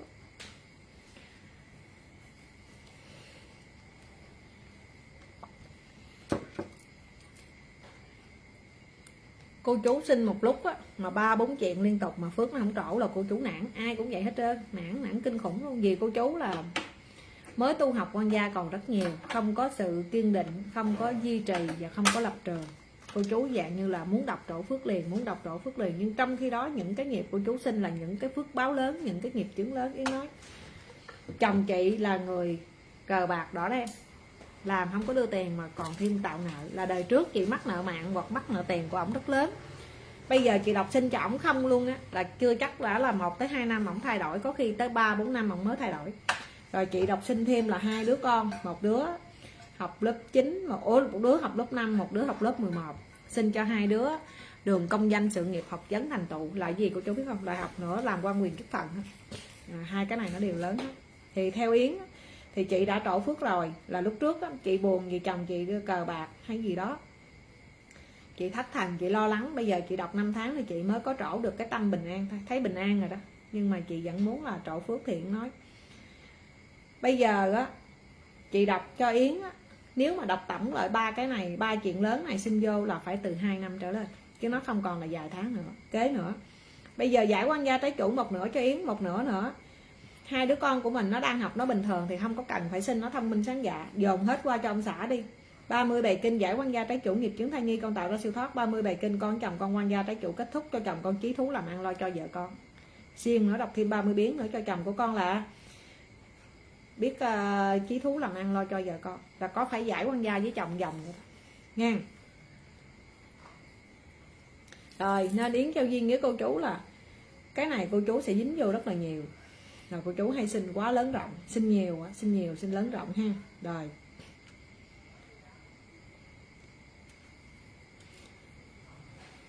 Bài Thịt bài quay lúc nào vậy? Cái cố về lý ở bên mấy hôm nay có bên con mình bị sốt xuất huyết nên người nhà có kêu gọi bên y tế vào xịt mũi, vậy có phạm giới hay không? Cái đó thì cứ vô cứ xịt bình thường đi chị, mình sống theo xã hội văn minh thì mình phải làm thôi chị. Thí dụ nha, thí dụ như giờ mình nhìn bên cái nước Ấn đi, cái nước Ấn đó, thì cái nước đó là nói về cái gốc là bên Phật Thích Ca từ đó, nhưng thực chất ra là cái nước đó nói về mà mê tín cổ hủ là nó chiếm cao hơn chúng ta. Những thí dụ chúng ta làm gì có chuyện mà có cái sông Hoàng Hà đó, mình đây không có sông Hoàng Hà đúng không, ở bên đó ở mô Phật cái sông Hằng, chứ quên, nó sông Hoàng Hà, cái sông Hằng của ông Phật Thích Ca đó, là ở đó người ta mê tín, người ta mất rồi người ta đốt, người ta lấy tro cốt người ta đổ xuống cái sông Hằng đó. Nếu chúng ta đổ tro cốt và con vật mất xuống một cái dòng sông đó, nó sẽ sinh ra bệnh dịch. Thì nếu sinh ra bệnh dịch, chúng ta bắt buộc phải là có y tế vô xịt thuốc phun để cho là hạn chế, và chúng ta còn phải uống thuốc kháng sinh ABC nữa. Còn bên đó là họ bị làm mê tín quá, nó thành tôn sùng ma mị luôn. Ở bên đó có cái con sông Hằng đó, ai mất rồi thui tro cốt cũng đổ xuống đó, rồi con vật mắt cũng dục xuống đó, rồi xuống cũng tắm ở dưới đó, rồi xuống cũng múc nước ở dưới đó lên uống. Rồi Yến hỏi cô chú, vậy là chúng ta có nghĩ là uống nước đó để siêu thăng tịnh độ hay không? Mấy người bên đó nghĩ là mắt rồi đốt tro cốt dục xuống đó để siêu thăng tịnh độ, con vật mắt rồi cũng dục xuống đó để nó siêu thăng tịnh độ. Cái đó nó sinh ra bệnh dịch nha. Nên Yến nói chúng ta tu học nhưng chúng ta phải phối hợp vô là Đông Tây Y nữa, chứ không được mê tín. Thí dụ chị nói con chị bị bệnh xuất huyết, đi khám bác sĩ uống thuốc chị, xong thêm chuyện nữa ăn chín uống sôi, và nhất là cái chỗ nào nó có bệnh dịch thì chúng ta phải để chính quyền địa phương xuống, người ta phun, người ta khử trùng, đó là chuyện bình thường. Bây giờ một người bệnh không uống, nó lây ra cả làng, cả xóm, cả huyện, cả tỉnh, rồi lúc đó trở tay sao mà kịp nha, giống như dịch tới rồi sao mà trở tay kịp. Rồi còn vấn đề sinh lão bệnh tử thì nó có là đi theo cái nhân duyên của chúng ta, nhưng chúng ta phải là vì mọi người nhiều hơn là vì một mình. Cô nói về nói sao sọc hết trang đúng rồi. Tháng 7 tháng kem cơm của các thầy mà cứ nói không mê tín dị đoan này, nó đánh sọc trang. Em làm việc ở cơ quan họ muốn xin ổn định thì sao?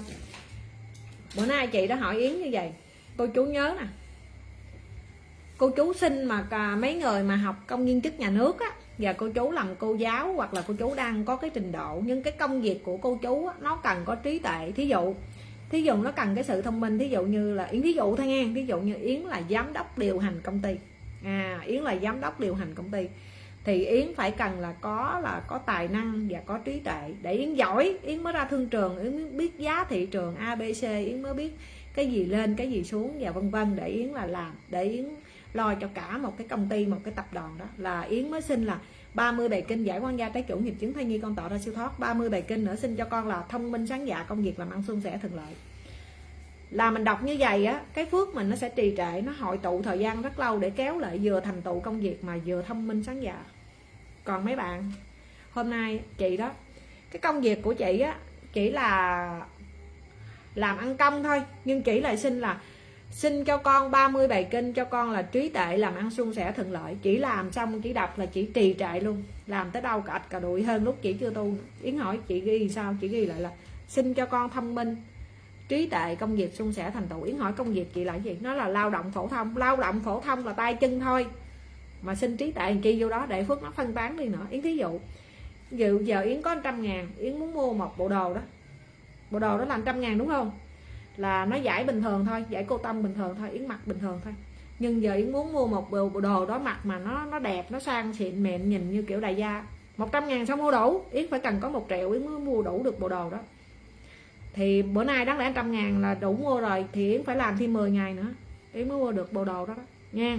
Tu học cũng như vậy, khi cô chú xin thêm những việc lớn rộng là phước cần hội tụ trở lại nó nhiều.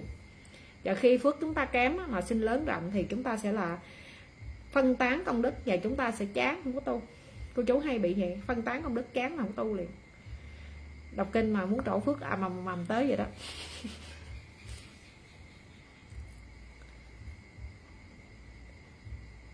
Rồi cảm ơn cô chú nha.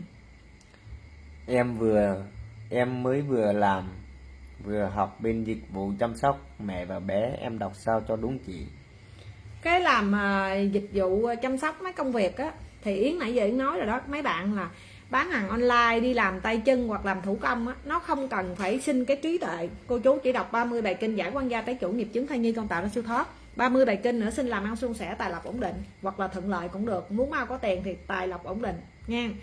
Còn khi cô chú đưa cái từ mà trí tuệ hoặc thông minh là chúng ta cần suy nghĩ sâu sắc, diễn giải và giải bài với nhiều người, hoặc là suy nghĩ nhiều. Y như công việc của Yến này, Yến là đang là nói về nhân quả, thì Yến cũng đọc kinh là xin cho con là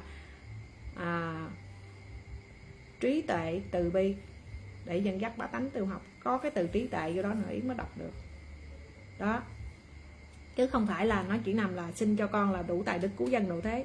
Đủ tài đức cứu dân độ thế là thí dụ Yến đi làm từ thiện cũng là từ cứu dân độ thế, Yến nấu cơm chay cũng là từ cứu dân độ thế, nó có cái hành pháp trong đó rồi. Nhưng Yến đang là giảng pháp, Yến đang nói về nhân quả, Yến đang bố thí pháp một cái nữa, thì Yến cần có trí tuệ mới nói được. Rồi nói điên, nói khùng, ngu ngu, nó bậy bạ là sao được. Nên là nó tùy theo cái góc độ. Còn Yến nói cô chú, khi mà cô chú đọc, thí dụ cô chú mở vật liệu xây dựng thì cô chú đừng có xin trí tuệ, cô chú chỉ xin làm ăn suôn sẻ, tài lộc ổn định cho Yến thôi. Nhiều chị cũng vậy, thí dụ cô giáo nè, luật sư nè, bác sĩ nè, công an nè, đó, mấy cái đó là xin là thông minh, sáng dạ, trí tuệ, làm ăn suôn sẻ là được. Tại vì những cái đó nó cần cập nhật sống rất là mạnh ha, nó phải phủ sống, là chúng ta phải thông minh lên, vì nó trong đó nó rất là nhiều quy định, quy luật rồi tùm lum tùm la hết, chúng ta cần rất là nhiều nha. Nên Yến nói nếu đọc thì cô chú hãy coi cái công việc. Còn nếu chúng ta là công nhân phổ thông, chúng ta đi làm công ty xí nghiệp thì bỏ cái từ là thông minh, trí tuệ đó cho con nha. Hoặc là cô chú á, cái công việc cô chú đang cần sổ sách nè, cô chú học thêm tiếng Anh, tiếng Hàn, tiếng Trung gì đó mà cần học để thông minh, hoặc là cô chú đang làm quản lý, đang làm gì bên sổ sách á, thì cô chú có thể là xin cho con thông minh, sáng dạ, làm ăn suôn sẻ luôn cũng được nha. Chứ không phải mua bán kinh doanh là cứ ngồi xin thông minh sáng dạ hoài, cái phước nó hội tụ thì nó kéo lâu lại chút nữa nha. Yến ơi, vợ chồng ly hôn, con gái ở với bố, nhưng bố hay bất hòa với con, mẹ nên đọc như thế nào? Hai vợ chồng chị ly hôn, giờ con gái chị ở với ba nó phải không? Mà ba nói với nó không thuận đúng không? Thì chị xin 30 bài kinh giải quan gia trái chủ, chị họ tên cho tiêu trừ, là chị giải quan gia của chị trước, con họ tên xin quan gia trái chủ, nghiệp chứng thai nhi con tạo ra siêu thoát, là chị mới đọc 30 bài kinh chú đại bi nữa cho con cái của chị á, là cho nó có cuộc sống bình an. Giờ chị khoan chị coi lại ngang, nếu nó lì á, chồng chị á nói đàng hoàng tử tế, lo cho nó đàng hoàng á, mà nó vẫn bất hòa thì là xin cho nó ngoan hiền đạo đức. Còn nếu con chị nó hiền lành, nó ngoan, nhưng mà tại ba của nó có vợ khác hoặc là ghét đó, kiếm chuyện với nó, ăn hiếp với nó, thì mình mới xin cho nó có cuộc sống bình an nha. Rồi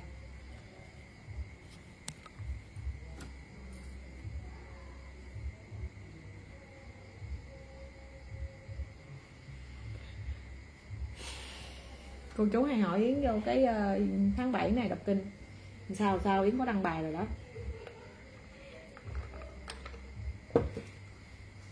Nó có 2-3 cấp độ trong đó. Cô chú biết có người vừa bước qua tháng 7 đọc kinh có 2-3 ngày, 5 ngày, 10 ngày trổ nghiệp banh bọng hết trơn. Yến nói vậy nè, khi cô chú á, phước kém, nghiệp nhiều, bệnh thập tử nhất sinh, là chúng ta không nên xin cho ông bà cụ quyền, không xin cho chúng sanh pháp giới, không có xin cho gia tiên, vì phước này phân tán rất mạnh, khiến cô chú trổ nghiệp. Đang tranh chấp thưa kiện, vợ chồng thôi ở, con cái lì lợm bất hiếu cũng không có xin luôn, xin ngay vô cái nghiệp chị nha. Còn nếu cô chú xin, ba mình mới mất, người thân mới mất, bắt buộc chúng ta đọc kinh, thì cô chú có thể đọc 30 biến chú đại bi hoặc 10 biến cũng được, xin người thân con họ tên được hưởng và sự thoát nha. Cô chú cứ thử trải nghiệm đi, nếu đọc mà nó trổ phước thì đọc, còn nếu nó trổ nghiệp thì ngân quay lại đọc chú đại bi. Chứ cô chú đừng nghĩ là chỉ có kinh Địa Tạng mới trổ phước hoặc là mới siêu thăng tịnh độ, đó là sai lầm. Người ta niệm Phật người ta vẫn siêu thoát, vẫn siêu thăng tịnh độ, nhưng trong cái Yến nói rất nhiều, đọc kinh mà để siêu thăng tịnh độ, hay một câu là niệm A Di Đà Phật để siêu thăng tịnh độ, đó là người ta giữ các giới rất là khuôn khổ và người ta có hành pháp giúp đời, chứ không phải là bài kinh này hay bài kinh kia hay nha. Rồi Yến chỉ nói cô chú như vậy. bây giờ là Yến thấy bây giờ phổ biến là cư sĩ và Phật tử là chọn vú kinh Địa Tạng, đúng không? Nhà nhà người đều chọn kinh Địa Tạng hết, chứ họ không có chuộng chú Đại Bi. Rất lạ luôn, có mình Yến chọn chú Đại Bi thôi. Rồi kế nữa, được mấy người đọc kinh Địa Tạng trổ phước hay là cô chú trổ nghiệp hết. Vì cô chú không giữ giới, không giữ giới thần Hộ Tống bài kinh Địa Tạng là khảo cô chú luôn. Nghe cái cô chú nói tu trổ nghiệp không. Rồi thì Yến gieo duyên như vậy. Còn nếu trong tháng 7 á, phước mình lớn á, mình ổn định thì mình đọc thêm kinh Địa Tạng, xin ông bà Cửu Quyền gia tiên được hưởng siêu thoát. Còn nếu chúng ta phước không lớn thì chúng ta đọc chú Đại Bi luôn, 10 tới 30 biến chú Đại Bi, xin ông bà Cửu Quyền được hưởng về siêu thoát nha.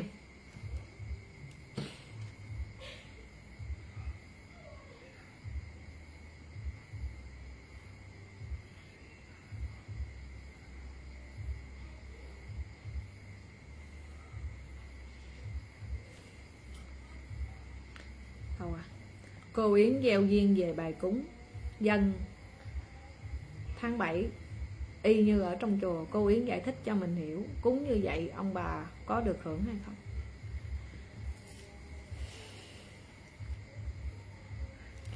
Con giờ con giải thích hai cấp độ cho cô chú nghe nha. Cô không phải riêng tháng 7, ngay cả khi người đó mất lâu mất mau gì cũng vậy, chúng ta đọc kinh hồi hướng làm việc thiện cho người thân mất, hưởng được bao nhiêu công đức. Cô chú làm 10 á, người đó hưởng có 1 thôi, 9 phần quanh lại cô chú hết nha. Rồi Yến thí dụ như Yến là mẹ của các con của Yến, lúc Yến sống Yến có đọc kinh giữ giới, Yến có tu học. Yến tính 2-3 cấp độ riêng nha. Yến là người có đọc kinh giữ giới, có tu học. Khi Yến mất rồi, Yến đã siêu thoát, Yến không có ở địa ngục, Yến không có làm súc sinh, Yến không có thọ báo địa ngục, Yến đã qua cảnh giới loài người rồi, hoặc Yến đã về thế giới Tây Phương Cực Lạc gì đó rồi. Thí dụ như vậy, mình dùng cho người có đọc kinh giữ giới và có tu học chân chính. Thì khi tháng 7 hoặc là khi mất, trong những ngày mà người thân đó vừa mất, hoặc là sau khi mất, hoặc là trong cái tháng 7, con cháu ở lại trần gian làm những công đức cúng dường, bố thí thực, đọc kinh, người thân đó ở cái cõi nào đó vẫn tăng trưởng phước duyên. Rồi nghe rồi. Nhưng Yến cũng là con của đám con của Yến, nhưng Yến khi còn sống, Yến tính là Yến có đọc kinh giữ giới, nhưng Yến có hại người, thì Yến mất rồi, Yến dẫn xuống địa ngục, Yến phải trả những cái loại nghiệp mà Yến đã có gạt người khác. Còn cái đọc kinh giữ giới đó từ từ trả hết ở dưới địa ngục và luân hồi lên mới hưởng ở trên trần gian nha. Thì khi con của Yến ở trên đây có làm việc thiện, cúng dường, đọc kinh hay là tu phước lành gì đó vân vân, 10 phần Yến cũng hưởng được là có 1 tới 2 phần thôi. Rồi dù cho mới mất hay là tháng 7 gì Yến cũng hưởng có 1 phần, còn 9 phần nó sẽ quanh lại con cái của Yến hết. Rồi còn Yến khi mà sống mà có tu học, có phước lành, có giữ giới, nhưng Yến vẫn có tạo nghiệp, thì khi luân hồi lên á, Yến bị ở dưới chặt cưa nấu dầu thọ địa ngục xong Yến luân hồi lên, cái phước nào mà Yến đọc kinh giữ giới, Yến đọc kinh á, thì đời sau Yến là thông minh, Yến có giúp người thì Yến giúp bà A bà B, thì kiếp sau bà đó đi kiếm Yến trả ơn Yến. Yến có đọc kinh nên Yến là thông minh. Còn mà trong cái kiếp Yến tu học này luôn, Yến có giật chồng ta, Yến có đốt nhà người ta, Yến có lấy mạng người ta, thì kiếp sau á Yến cũng gặp người đó, cũng trùng hợp trong kiếp đó luôn.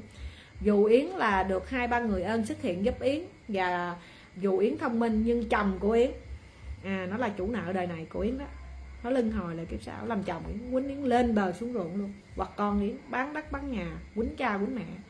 Chúng ta cũng hay thấy có rất nhiều người khi luân hồi lên họ hiền như Phật đất, mà trời ơi chồng họ ác hoặc con ác quýnh đập họ còn hơn là tội đồ nè. Cái đó là phước ra phước, nghiệp ra nghiệp. Nên chúng ta hãy cố gắng, đừng bao giờ nghĩ đọc kinh giữ giới làm những chuyện tàn ác mà phải lách qua làm có. Phước ra phước, nghiệp ra nghiệp. Còn nói những công đức người thân của người mất khi ở trần gian, cúng tháng 7 hay là cúng sau khi mất, hoặc cúng quanh năm suốt tháng, thì 10 phần chúng ta hưởng có 1 phần thôi, trong kinh có ghi mà nha. Nên còn sống, còn cơ hội sống tu học, chúng ta hãy lo tu đi, tự hưởng chắc ăn nha. Còn mà để thụ hưởng qua người khác rất khó và rất hiếm và rất ít, có 1% thôi đó.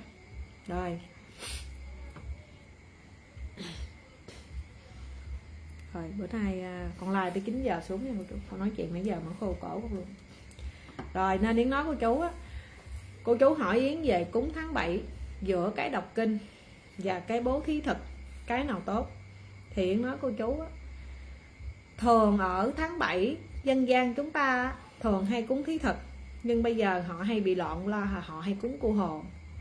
Thì Yến nói cô chú là thay vì cái từ cúng cô hồn đó, chúng ta nên cúng một cách là văn minh và cúng một cách là nó nhân dân chút xíu.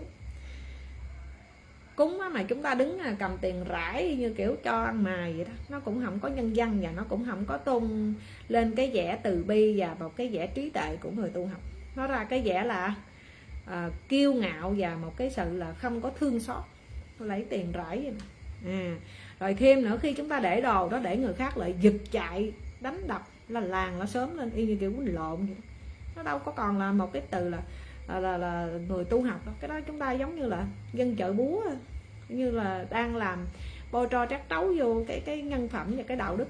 Người không biết, người ta nói tháng 7 là tháng cu hồn, nhưng thực chất tháng 7 là để dành chúng ta là du lan báo hiếu, làm những việc thiện làm cho người thân, người sống và người mất, cha mẹ chúng ta được hưởng phước báo từ người còn sống cho tới người còn mất. Chứ chúng ta đừng có nặng áp lực là tới tháng 7 là cúng cu hồn. Mà nếu ai cúng tháng 7 mà cu hồn mà giải quyết được tiêu trừ nghiệp là Yến cảm cô chú đi nha. Còn nếu tháng 7 cô chú đọc kinh á, cô chú hồi hướng cho ông bà siêu thoát, người mất vẫn được hưởng phước báo, cô chú vẫn được hưởng phước báo. Cô chú cúng thí thực thì cô chú cúng đàng hoàng, có thể là nấu vài chén cơm cháo trắng, hoặc là cơm chay, hoặc là tất cả là đồ trường chay. Chúng ta không cần thiết phải phô trương để người khác đến đánh đập giành giật gì tùm lum. Nó mất cái đi cái đạo đức và mất đi cái sự mà nét đẹp của người tu học thanh tịnh. Trời ơi, cúng tháng 7 mà làm kiểu đi quýnh lộn.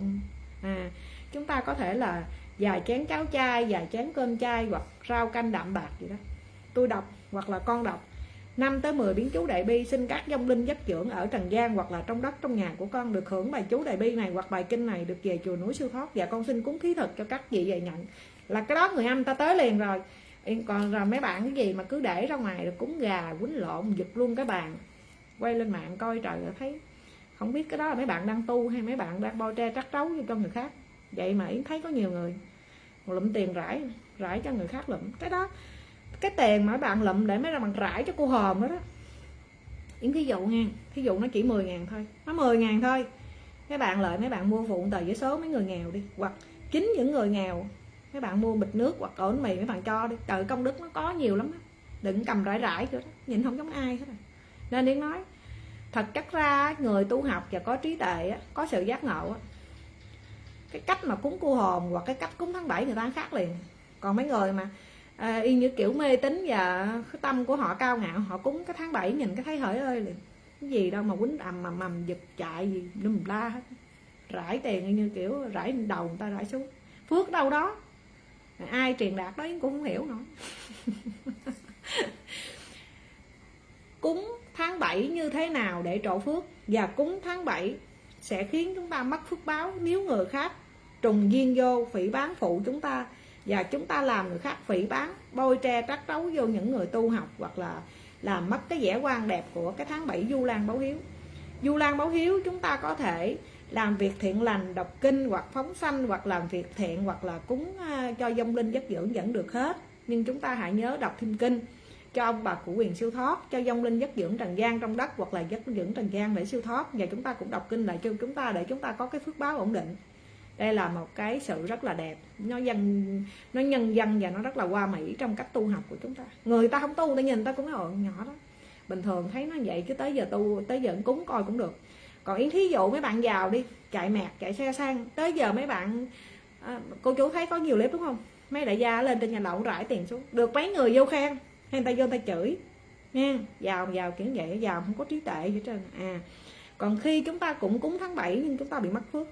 Thứ nhất, sát sanh, mần bò, mần heo, mần gà, nhất là hay cúng gà là đã phạm vô nghiệp sát sanh. Loại thứ hai, thương người nghèo hay giúp người nghèo gì không biết, mình thấy các bạn cầm tiền các bạn rải trên đầu trên cổ, tao phóng dục thả đó giống gì, còn thua cho mấy người ăn mày. Cái đó là chúng ta không có lòng từ bi, chúng ta ngạo mạn, chúng ta coi cái sự nghèo túng người khác lụm từ đồng tiền của chúng ta đâu có từ bi trong đó đâu, cho làm gì. Nó càng nói thêm cái sự ngạo mạn cái sự mà coi người khác nghèo hèn ở dưới chân mình có phước báo đâu. Thêm điều nó phỉ bán Phật pháp không có dạy chúng ta bố thí và cúng cái kiểu đó. Và nói theo cái cách khác là mình hay nói cúng cô hồn. Rồi ai nói cúng cô hồn tháng 7 là trổ phước. Nếu ai cúng cô hồn tháng 7 trổ phước, khỏi có đọc kinh, khỏi có làm việc thiện, cứ ngồi đó đi làm gì làm tới tháng 7 cúng cô hồn, bán nhà bán đất cúng cô hồn đi giàu. Có được ai giàu không nghe? Yến hỏi cô chú, được mấy người cúng cô hồn mà giàu, hay là cúng xong rồi nửa thành cô hồn luôn? Có phước báo gì đâu, cho tiền mà cho kiểu đó đó. Yến nói cô chú á, cái của cho nó không bằng cái cách cho. Chúng ta cho một cách đàng hoàng tử tế. Đó là của 1 đồng mà công 1 lượng. Của 1 đồng là của có mấy đồng xu thôi, mà cái công sức người ta cho, người ta trao tới tay mình, nó rất là trân trọng và nó rất đàng hoàng tôn kính. Cho gì nắm thảy rải y như kiểu mà Yến cũng chưa từng thấy cái cảnh cho đó, nhưng mà Yến thấy trên trang mạng rất là phổ biến nha. Nên Yến nói cô chú là sau này chúng ta tu học dẹp cái kiểu đó đi. Rồi cái bắt đầu đó, đạo khác nha, thí dụ đạo khác người ta nói trời ơi, nhỏ đó đạo Phật mà tới tháng 7 cúng tháng 7 mà bồi bát thế, coi tiền coi người nghèo, chọi trên đầu ta chọi xuống để cúng để người ta giành giật quýnh lộn quýnh lạo lum la, có gì hay đâu nha. Nên Yến nói cô chú, phước báo đâu thấy chúng ta là làm cho một cái sự ảnh hưởng từ người khác là dậy sống vì cái hành động chúng ta bôi bát và người ta phỉ bán chứ. Ta đâu biết Bồ Tát đâu dạy kiểu đó, tại mấy mình làm thôi chứ Bồ Tát có dạy đâu. Nhưng người ta nói mình bà đâu có tu á, bà có làm gì vậy thôi tôi không tu thôi, tưởng sao tu như bà đó thôi, dẹp đi, khỏi nghĩ không tu đó, phỉ bán lôi kéo. Rồi nên Yến giao duyên với cô chú, giàu thì có thể là nấu cơm canh cúng ông bà cụ quyền hoặc bố thí thật cho vong linh chất dưỡng trần gian hoặc trong đất. Nghèo thì chúng ta có thể là nhang đàn và vài bài kinh để cầu nguyện. Cầu nguyện đầu tiên là cho ông bà cụ quyền siêu thoát. Cầu nguyện thứ hai là chúng ta tiêu trừ nghiệp chướng, tinh tấn tu học. Cầu nguyện thứ ba là xin cho các vong linh trong đất hoặc chất dưỡng trần gian được hưởng và siêu thoát. Rồi vậy đi. Còn thêm một vấn đề, có rất nhiều người tháng 7 họ cúng tiền vàng mã rất là nhiều, cúng kinh khủng luôn. Càng mê tín là càng cúng nhiều. Thì cô chú, cái tiền mà cô chú cúng vàng mã đó là tiền trăm bạc triệu gì đó, tiền tỷ gì đó ha. Thì cô chú cứ tin Yến đi, làm những chuyện thực tế cho Yến nha. Một, lấy tiền đó mua gạo cho người nghèo, bố thí thực tháng 7 luôn cho người nghèo đó, mua gạo hoặc mua đồ ăn, bột ngọt, nêm, dầu, mắm muối gì đó cho mấy người nghèo địa phương cô chú, khỏi có qua trung gian hay hết, là cái đó có công đức rồi đó. Mua vàng mã, ngựa mã, quần áo chi, rồi cái đó có ai đâu nhận nha. Rồi Yến nói chú, tu học mình phải hiểu mê tín là cái gì, phước đa báo từ đâu tới. Càng mê tín là chúng ta càng khổ, càng mất phước, và chúng ta tạo ra một cái hình tướng để người khác chà đạp và phụ lôi kéo để người khác sĩ mã Phật giáo, Phật pháp. Nền tảng của Phật giáo là chúng ta mắc tội và mất phước rất là nhiều. Không có nên làm những chuyện mà rải tiền nè, rồi cúng thí thực, rồi quýnh lộn, giành lộn, thơ mà dẹp cái đó không có phước gì đâu, nghiệp không. Chúng ta tạo ra thêm một cái sân hận, một cái sân hận và một cái hận thù. Tự nhiên hai người đó không thù hiềm nhau. Mình cúng con gà mà để đó mình cúng cô hồn, hai đó lại giành quýnh lộn nhau luôn. Rồi bắt lên phường bữa năm rồi có nghe cô chú, có đăng lên Facebook luôn đó. Hai người đó vô là cúng cô hồn, giành xong rồi giành bàn giành gì, con hồi công an bắt lên phường hết trơn rồi. Vừa quýnh lộn mà lùm la.